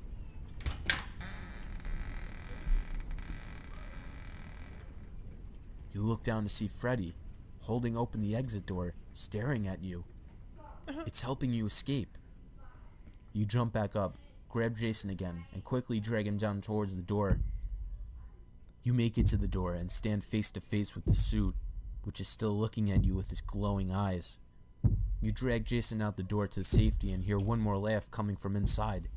But this time, it resembles a human laugh. It resembles a laugh, that of a little girl. You turn around in hopes to give the spirit some kind of thank you nod, but as the door begins to close, you get one last look into the building. It was gone. It was as if it was never even standing there. The sound of park alarms surrounds you, and yet you don't hear anybody. You go back to Jason and resume dragging him, until you bump into somebody behind you. You turn to see a man dressed in a security jacket and hat. You cry to him about all the horrors that just went on in there, and how the fire started. You assume that he thinks you're crazy, but he responds by saying, "Don't worry, I know." Turns out he was the night watchman, and he was just running late. He had experienced the same horrors that you had, right in that office that you were in. Yeah. In the end, everything that would be expected happened. The building burned down, the fire and police department arrived to the scene, Jason was rushed to the hospital, and the question of how much you should sue for has been brought up. Though, they don't know the story, and you don't plan on telling it, as you don't want to seem like a nut. The security guard urged you to keep quiet about the fire.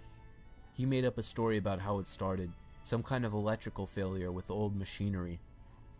He urged you to make up a story about Jason's injury, that one of the pop-up dolls hit him in the head, to make it seem like the park's fault. He knew you and him alike would look crazy to try and get the cops to believe that story, or anybody for that matter. As for suing, you have no idea what Jason is gonna do, but you have no reason to. The whole experience has actually brought you peace, knowing the spirits of the children are free, the decades-old curse is finally broken, and you've put a satisfying close to your lifetime obsession. Everything has worked out just fine.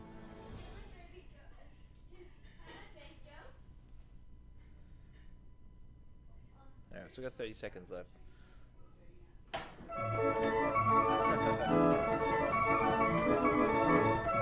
You and Jason survived. The spirits are free. Let's mute this. Free, and the spring trap was stopped. Did you get here on your first try? No. If yes, good job. You can go back and see the different endings. Thank you for watching. Hell, man. Daddy? So that 15 minutes of basically, what a story. It kind of reminds me of Freddy Krueger. What are they? Anyone think Phantom Freddy helping us is wholesome? Yeah, it's funny to think that Mr. Nightmare's idea of William Afton ended up being true. Okay. Pause. Okay. So, BD, there's one more we can do, isn't there? You said there was one of three. So I have to find a I little. might make it the last one because they will be on here for 2 hours. Daddy, someone died on. Huh? What are you talking about? Someone died on too.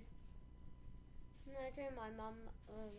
Your mum's not going to be here. Yeah, my daughter's going to get picked up. I took all stuff for me. Well, what is that, sorry? In my room. Okay, so the last one is, you said, it is the house. So we've got to knock on the door, the house, and Fazbear. I actually enjoyed that Fazbear one. Fazbear was actually really good. Alright, so let's do the house. Let's see what the house is like.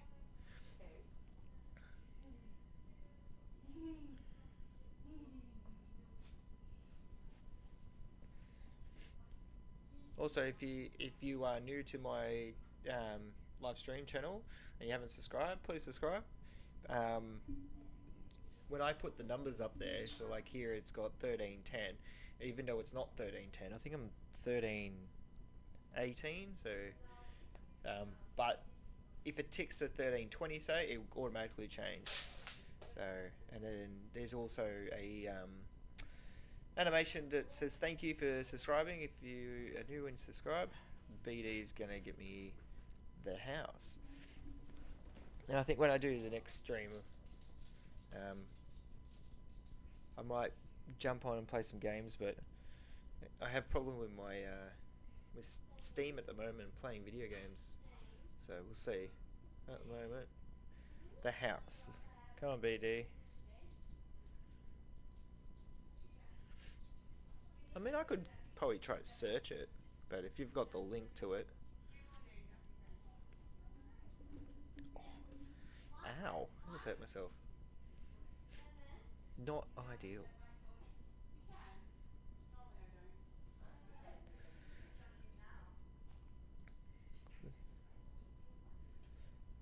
Will you upload? Okay, so I've just got another one. The house. Ah.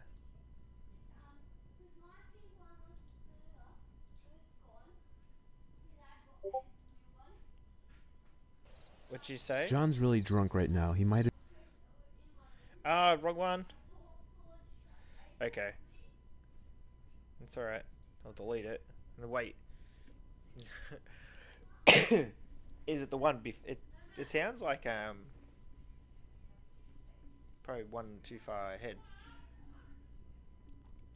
Here we go. Getting a link.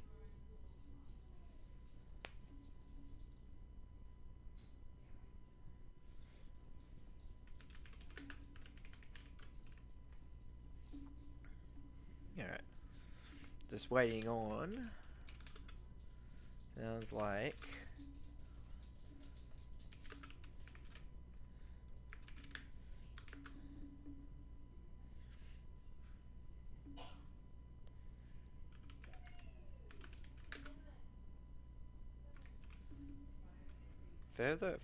Far.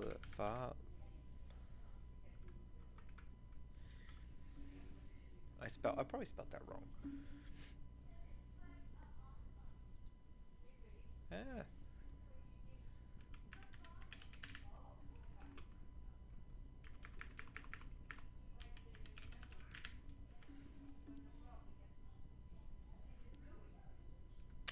Spastic.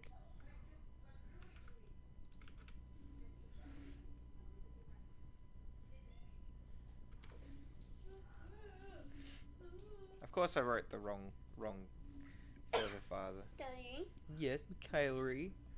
nails in cheese is open. What? Nails in when they're open, like his thing when you have the cheese open, and then nails on the table. What? You talking about now? Nail on the Now's table. our cat. Nail's your cat. Cause my mum bought Bissy. Your cat. Your cat. He there. He Oh, was right. tiny. Bissy was I just can't find tiny. it. No. Daddy, Bissy was just tiny. You're tiny. No, Bissy. Bissy, my cat. Alright, let me see if I can find it. I watched Oh, wait. Seth playing basketball. What's it called? It's I saw my friend. Mr. Nightmare Daddy? House. Daddy. Daddy. So this Mr. Nightmare has videos. Daddy. Dad. Why? Look. I saw my friend in basketball. I saw him outside. Okay.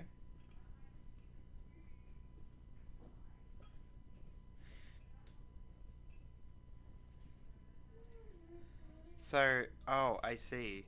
So basically, he's got all new stuff.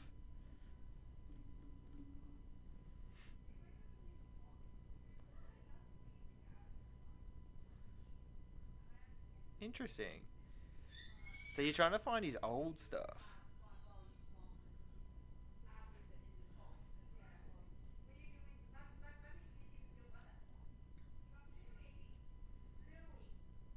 So what I'm trying to figure out is that if, alright, well, let me put this on the stream section. Okay, so this is Mr. Nightmare, and I try to find Mr. Nightmare House. You'll find straight to the point videos with most consist of scary, true stories or events. Okay, so let's go a few steps back. Home Alone. Interesting. 3 disturbing true new house horror stories. I don't think it's either of these.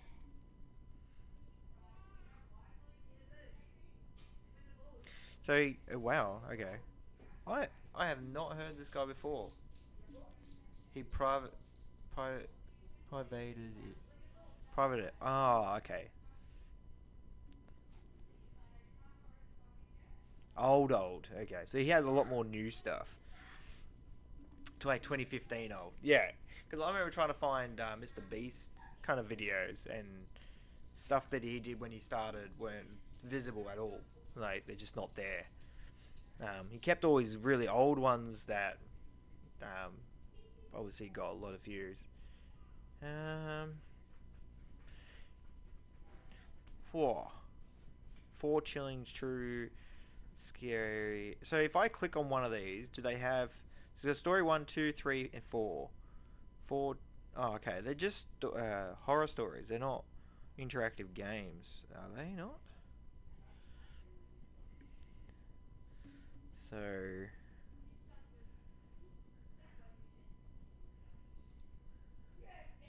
they're just stories. So if I put videos and go oldest video, that's 8 years ago. Does it get any older? 7. Okay, so these are the oldest ones he still has on his channel 8 years ago. Whoa, it's like 2017, so 2015, way older. 5 creepy ass true stories, 3 freaky video clips, found footage. This is all like horror. 10 terrifying spider horror stories encounters.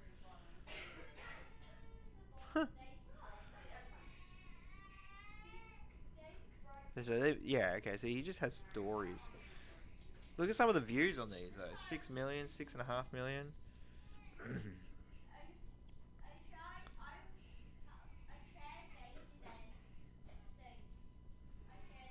Let's have a look. So if this is a story, does it have like an option?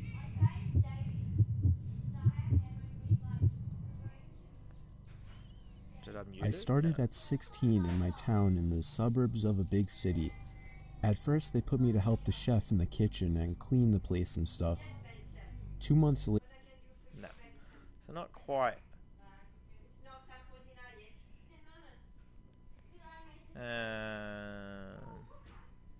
Alright, so copy. Oh wait, what do you got?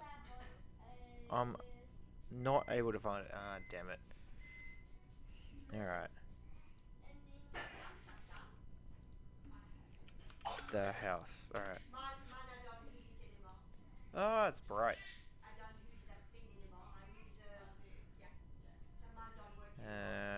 Dark theme. Bro sounds the same after 9 years. Oh, that video was 2 years after. But oh, Wattpad. Interactive video. Do you have a link? You and your friend John are Oh, so basically, why is this so bright? It's so bright. It's white. Okay. I heard the. Okay. So the video you tagged me in.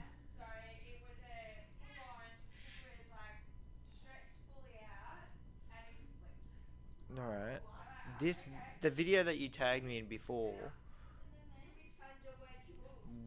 Whereabouts is that video in terms of the story? So I've got you and your friend John are walking to your house, and he's complaining so badly that his bladder is about to explode. You see the old abandoned house where a father and his daughter were murdered. Wait. A father and daughter was murdered. Okay, yeah. Sorry, I was thinking your father and daughter were murdered. I'm like, huh? You almost suggest that John goes and pees on the lawn, but the thought of someone watching creeps you out. So you suggest that he goes in the backyard. A few minutes of you sitting on the curb later, an old woman comes up to you. She says, "I heard the gate open. You and your friend best stay away from that house for your own safety." You find it unsettling the way she said, "for your own safety." Dude, I'm gonna die. Oh, you found it. Oh, so I can skip some of that part. As though, okay, send me the link. I'll just keep reading. As though she doesn't care about your safety. It's been a while now, and John still isn't back yet. What could be taking him so long? You want to go get out of here as soon as possible, but you are worried about John. You have two options: go check on John, or walk home the rest of the way. What will you do? Okay, so BD. I found it. Here it is. Alright, so let's add that to the new one.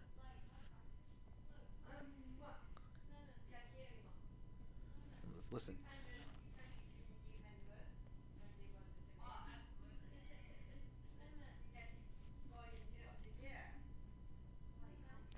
I don't hear any audio.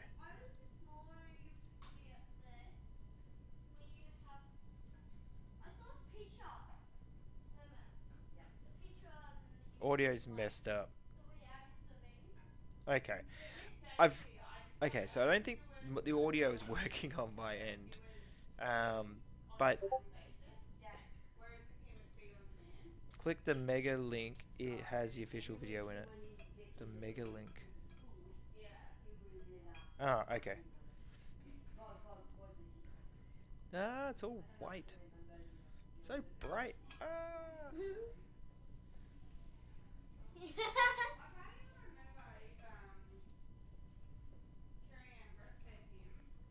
Alright. It's a cold January night. You're with your friend John walking home from a party. You have a slight buzz going on, but overall still have your wits about you. Your friend, on the other hand, is just flat out drunk, acting like a complete idiot and making tons of noise. You're walking down one of the more secluded blocks in your neighborhood, Drew Avenue, which is relatively close to your houses. Your friend starts complaining, claiming that his bladder is about to explode all of a sudden. You tell him to wait as you're almost home, but he says he can't make it. His complaining continues as you pass by a vacant house. In fact, this house has been uninhabited for years now, ever since the owner of the house and his daughter were stabbed to death by an intruder. Everybody in the neighborhood knows about it. It wouldn't leave the local newspapers for weeks. There have also been a disturbingly high amount of disappearances in town ever since that event, and rumors circulate that it has something to do with this house. The strange thing about it, though, is that the 2 victims who own the house were missing their heads, and to this day their skulls haven't been found. Since John literally looks like he's about to pee his pants, you suggest that he just go on this lawn, but the thought of somebody watching comes to mind, so you suggest that he goes in the backyard. Without a reply, he runs to the old wooden gate and latches it open. It shuts with a loud bang behind him, and you're left alone in the night in the middle of the road. You sit down on the curb, waiting, when you hear the sound of a front door closing. You turn around to see somebody approaching you from the neighboring house. It's an elderly woman. She tells you that she heard the gate to the backyard of the empty house slam shut. You try to think of a quick excuse or lie, but she picks up on your stammering and tells you not to even bother lying. She says that she doesn't care what you do, but that you and your friend should simply stay away for your own safety. After all, there have been a lot of disappearances in town lately. Something about the way she says that gives off an eerie vibe. It doesn't seem like she sincerely cares about your safety, and what the hell could she mean by that? For your own safety? You open your mouth to respond, but she gives you no time. She turns around and slowly walks back to her house, shutting the door behind her. You're left alone again by the curb, confused and creeped out. There seemed to be something off about that lady, but she probably has to deal with trespassers all the time, being the neighbor to this old house. But what kind of old lady stays up this late at night? It's almost 1 in the morning. You continue waiting, now continuously glancing at the old lady's house to see if she's watching you through the window. She isn't. John's been gone for a while now. He should have been back by now. You don't want to call his name to draw even more attention to yourself. Maybe you should just walk home. John's 21 years old. He doesn't need you to walk him home. But he is pretty drunk.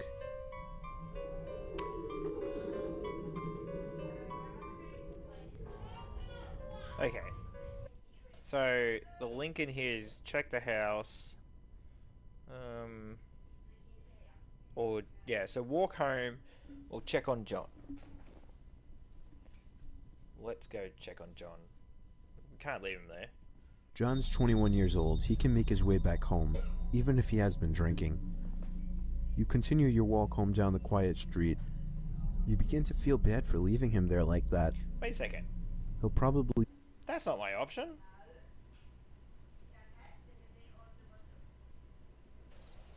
John's really It literally... They stuffed that one up. They had it the other way around. The link... drunk right now. He might have even passed out. You have to go check on him. Let's go You check make on your him. way to Let's the check wooden on John. gate and reach for the latch, unlocking it. You push open the gate and call out John's name in a quiet yell. There's no response. It's too dark to see anything back here, so you take out your phone and turn on its flashlight. You shine the light around the whole perimeter of the yard. The whole fence is covered by tall bushes, giving the yard a really private and secluded feeling. You notice an old backyard playground, with the slide, swing set and all. The swings were broken off and lay on the ground though. You notice graffiti sprayed on the slide and on the roof of the playground. John isn't in the playground. You shine the light to the ground all across the yard, revealing tons of litter scattered across the place. Mostly beer cans and bottles. But no John. You call out his name again, this time a little louder, but still nothing. You turn and shine the light across the back wall of the house to reveal even more graffiti. You move the light down the wall, revealing the back door of the house. It's open. Damn it, you say to yourself. John must have thought it would be a good You'll idea have to check tell the place out. Crow about You take that. out your Well, phone and dial his number, in hopes to get him out without having to go into this house. Then, breaking the silence, you can hear the sound of John's loud ringtone coming from inside the house. It continues to ring, but he doesn't pick up. Hi Tony. You Guess slowly I'm walk towards playing the a door story game. and stop right by the outside, poking your head in through the doorway and calling John's name. He doesn't respond. You step into the house and slowly walk towards the ringtone. You shine the light around the room, revealing old, torn-up furniture scattered across the room. There's a bookshelf that seems to have been toppled over on the ground, and sitting on top of it is a broken chandelier. You shine the light up to the ceiling to reveal the chain that once held it up. In the back corner of the room, you notice a bunch of tools laying on the floor. A few screwdrivers, a hammer, and a pair of pliers. That's very odd. This is a place that's cool to explore during the day, but at a time like this, it's just a nightmare. The floorboards creak as you approach the sound of John's ringtone. It gets louder and louder until it stops. You're almost afraid to call John's name again. You redial his number and it says calling John on your phone, but there's no ringtone. Oh no, where's His John? phone must be on, otherwise you would have gotten voicemail. The ringtone seemed to have been coming from the next room over, which appears to be the living room. You make your way out of the den-like room and into the living room. There was a stairwell leading to the upstairs of the house, and across from that, the front door. Shining the light on the front door, however, you notice that it's been boarded up with 2 planks. That's rather strange. Suddenly, your phone's flashlight turns off, and the dead battery image appears on your screen. Come on. You've been so distracted that you've completely forgotten how low your battery has gotten. You call John's name again, but in a very quiet, whispery-like yell. Almost immediately, you hear the sound of the floorboard creak. It came from the top of the stairs. You can't see who it is in this complete darkness. You say John's name again, this time in a complete whisper, but there's no response. Okay. Leave the house or go upstairs. Well, if he's not in the backyard, I'm sure he would have done a piss. And then go upstairs. So it says leave and go upstairs. Let's go upstairs. It has to be John. Who else could it be? You make your way to the bottom of the stairs, stumbling a bit in the dark. You struggle to connect your feet to the steps in the dark as you slowly ascend. As you near the top of the stairs, the silhouette of a man comes into view, standing at the top of the stairs. "John, is that you?" you ask with a shake in your voice. After climbing the final 2 steps, the figure becomes more clear. It is John. You try to grab his arm to pull him out of the place, but you notice his facial expression. His mouth is hanging open and there's obvious fear in his eyes that are looking at something down the hallway. You turn to try and see what he's looking at, but can't at first, it's too dark. "John, what do you see?" you ask. John says something that sends a chill down your spine. "Let's go, now." You continue to stare down the hall, frozen with fear. Something's coming. You back up towards the stairs, clutching John's arm. You're ready to pull.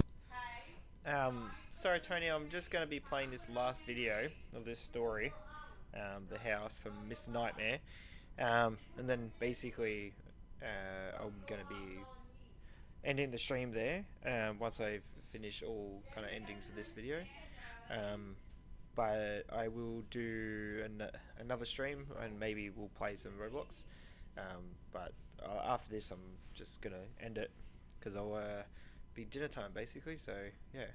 Those drunk ass down the Try to finish stairs this when off. something comes into view from down the hall. It almost looks like the shadow of a crawling man. You notice that John's holding his phone.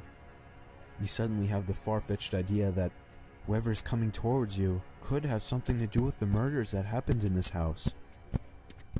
You could catch a quick picture of whatever's coming towards you and be out the back door within seconds. Escape while you can, take a picture. Interesting. What is coming at me? What? let's take a picture. I'm gonna pause that for a sec. All right, 4 minutes. So I don't think I die. But yeah, let's see 4 minutes. Stream tomorrow, maybe. Depends how I feel, because like today I was really struggling to jump on stream tonight. I'm just taking it easy tonight. Yeah, just trying to recover from being sick. But yeah, once I finish this, yeah, I'm gonna basically try to have some dinner and then probably hit the bed. But okay, we're gonna take a picture. It's 4 minutes and it's an ending. So this is one of the endings. This could be your chance to be heroes. This guy might be the murderer of the father and daughter that lived in this house. You snatch John's phone out of his hands and switch to the camera app. The thumping sounds are getting closer as you wait for the camera app to load. Finally, the red button at the bottom appears and you snap a picture down the hall to the approaching man, and the camera light flashes for a split second. But that split second is enough to reveal that this thing is not a man, or a human for that matter. That brief moment of light revealed something more of a crawling humanoid creature with long, skinny arms and a tannish brown complexion. What? The creature lets out an ear-piercing scream, a scream of agony, something that you wouldn't hear from any animal known to man. I'm dead.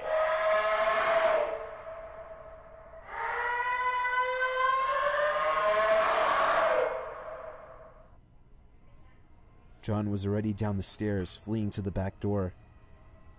You follow his trail back down to the den. The creature is still upstairs, letting out the demonic screaming. You make it down the stairs to be greeted by John, banging on the glass of the sliding glass door. It's been shut by somebody. You push him aside and try to open it, but it won't budge. It's been jammed with something on the other side. You turn on the flashlight on John's phone and search the room for anything to break the glass with. The screaming from upstairs stops, and you hear rapid thumping sounds coming from upstairs. The thing is coming down. You then remember the hammer in the corner of the room with the stray tools.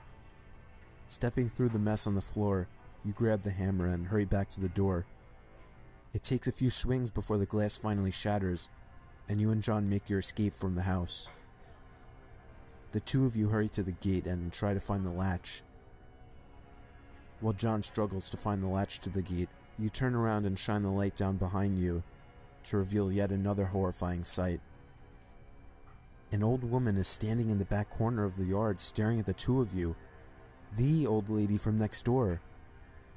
You shove John out of the way and find the latch to the gate. You pull it open and the two of you make a mad dash out from the yard and down the streets. Okay, we didn't The die. two of you run all the way back to your house, back to safety.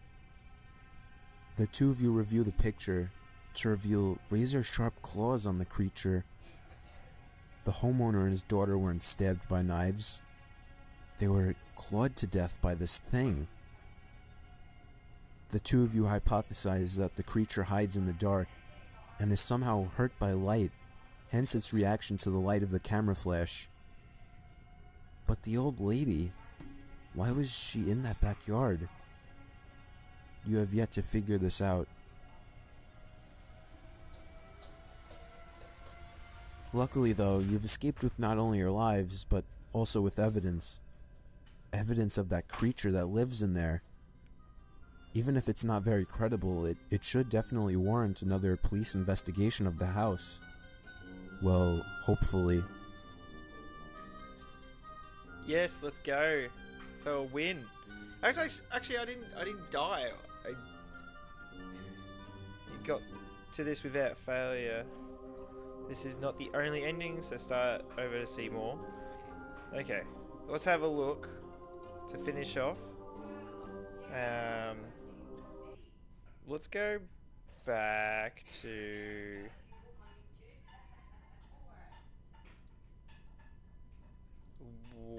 No. John's 21 years old. He can Okay, so this is to walk home. make his way back home, even if he has been drinking. You continue your walk home down the quiet street. You begin to feel bad for leaving him there like that. He'll probably be confused as hell when he comes out to look for you, so you take out your phone and send him a quick text, telling him that you needed to get home. The rest I thought I was gonna die, because, like, obviously you take a photo, you think the demonic beast will come and jump out and slice you, but we got away. It was, I don't know how, it was just really slow trying to kill us. But the old lady, I want to know what she is part of the story, but I guess she'll be like maybe the daughter. They just didn't know that was her. I don't know. rest of the walk home, the message is left unresponded to.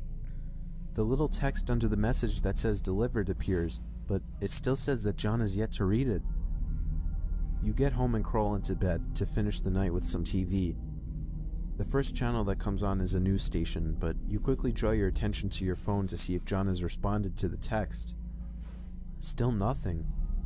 Although, now it says that he read the text. Damn, he must be mad that I left him, you think to yourself.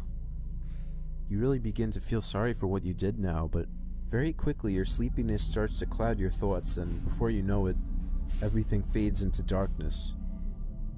Yeah, he's dead. You wake after a long, well-needed sleep. You're immediately greeted by the sounds of the morning news. You turn and realize that you fell asleep with the TV on. The clock on the cable box reads noon. It's not the morning news anymore. Before doing anything, you grab your phone to apologize to John about last night. He still hasn't responded to your first text, but he didn't expect him to at this point. You send a text saying, "Hey Johnny, sorry about last night. I just wasn't feeling too good. You should come over and we could play some FIFA or something." As you sit up and rub your eyes, you hear the name of your town on the TV. This grabs your attention. Apparently, there's been a murder in town. This comes as a major shock, but it doesn't faze you much.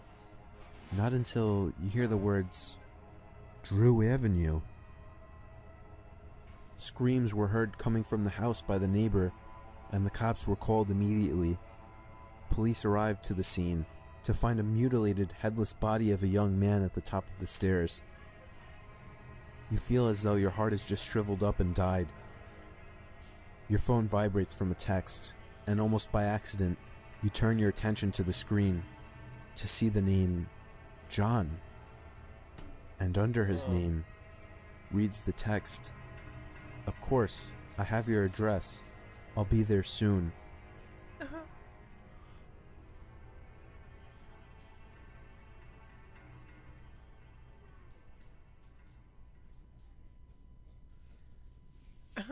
Ooh, that's creepy. Okay, so we, in that interactive one, so check on John. Then it says leave the house or go upstairs. So I think leave the house will be just basically the same kind of ending of going home. Ignore and walk home. Go inside and help. So if you click this one, Whatever's going on in there, it's none of your business. It's not worth taking the risk of...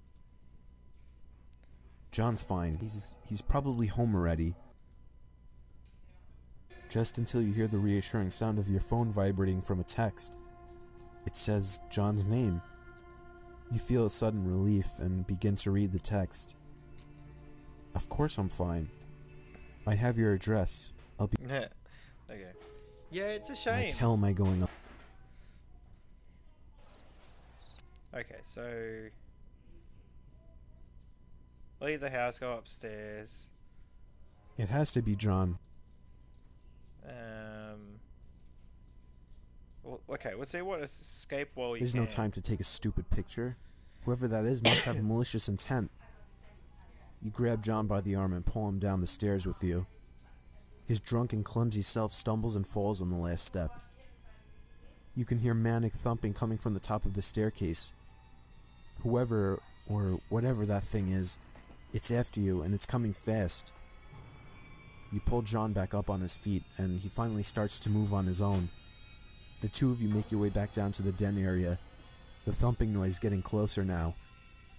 The thumping starts to resemble the sound of somebody crawling on the floor.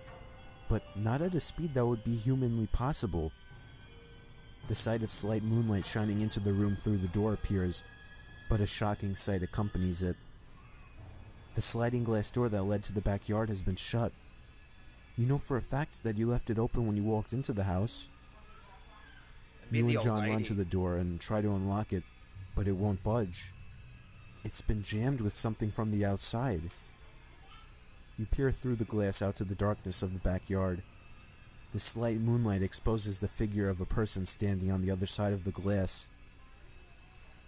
It's a very familiar figure. Suddenly, you feel as though your heart is completely stopped. The person outside is the old lady from next door, and she's holding something in both of her hands. The thumping enters the room, and you tell John to get ready to fight. Whoever or whatever this thing is, it's outnumbered. But a knock on the glass turns your attention away from that and back to the door. The old lady is holding up two objects in her hands to the glass. It only takes you a second to realize what they are. Two human skulls. The last thing you hear is John's scream of pure horror before...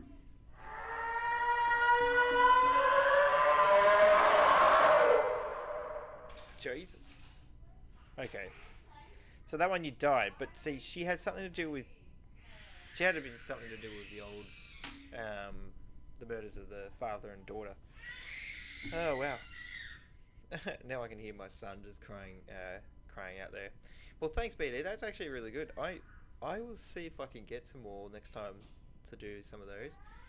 That was actually quite fun, listening and trying to not die.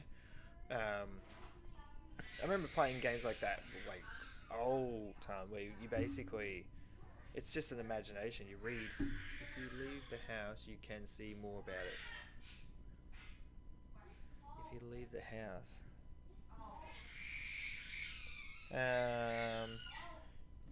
Oh, do you mean It like... has to be John. So it says, take a photo. Oh, leave the house. All right, let's listen to this one. Like hell am I going up there? You think to yourself. You quickly make your way back down to the den area and through the back door of the house, all the while waving your hands in front of you to make sure that you don't walk into anything. You try to justify your actions.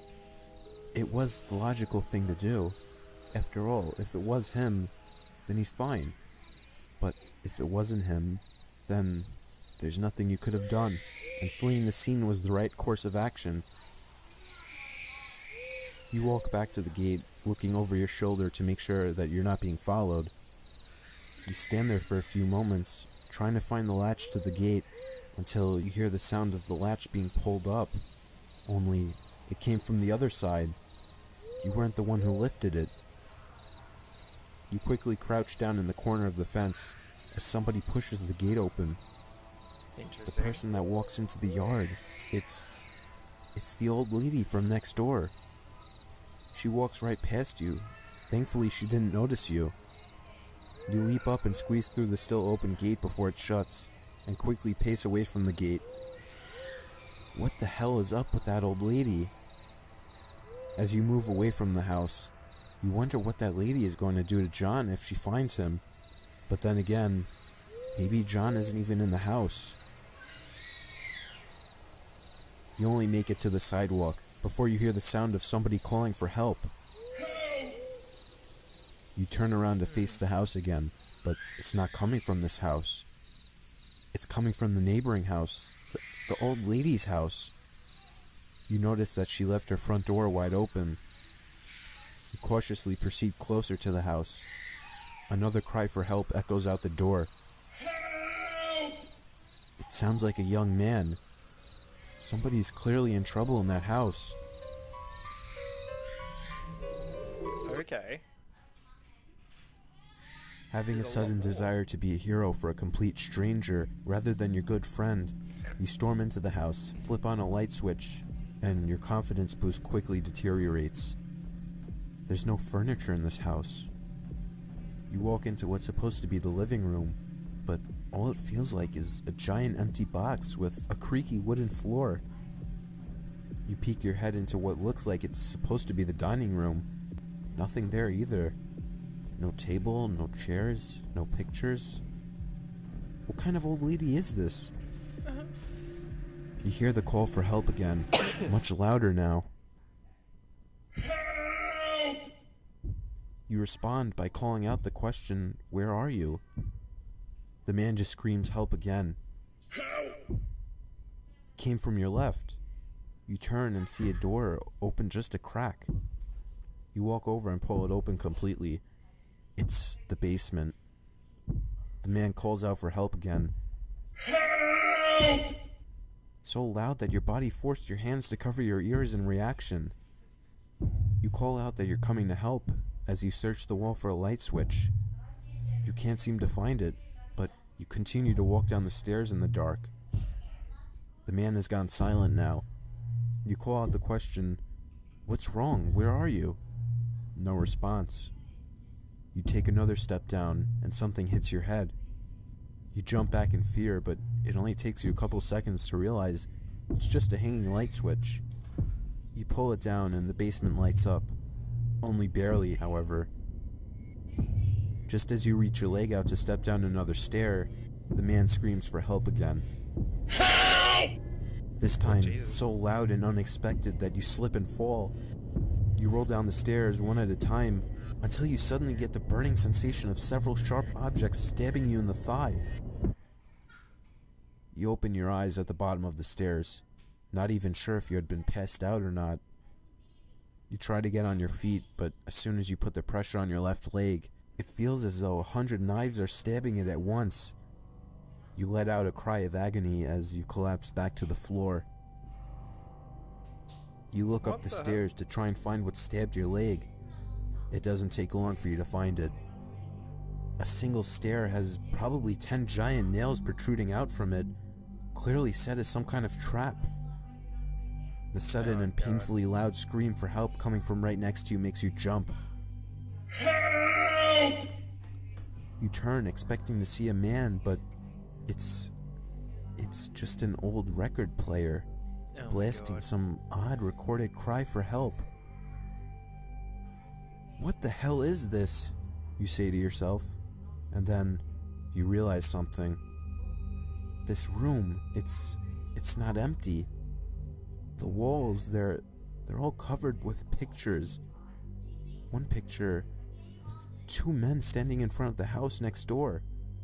Another picture of some older man seemingly sitting at the bottom of the stairs, just as you are now. And another picture, some creature that doesn't even look like it's of this planet. Its huge, bulging white eyes and massive razor-sharp claws. What the hell is that? But that's not the only one. The walls are flooded with pictures of the creature. You then notice something disturbing, something you wish you hadn't seen. Sitting on the ground only a few meters away from you lay a severed human leg, spilling blood onto the concrete floor. You begin to scream for help as loud as you can until the lights suddenly go out and you're left bleeding out on the floor in the dark.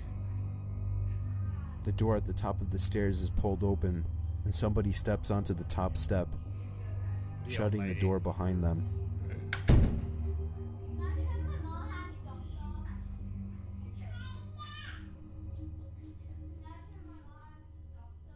Okay. Well, that was interesting.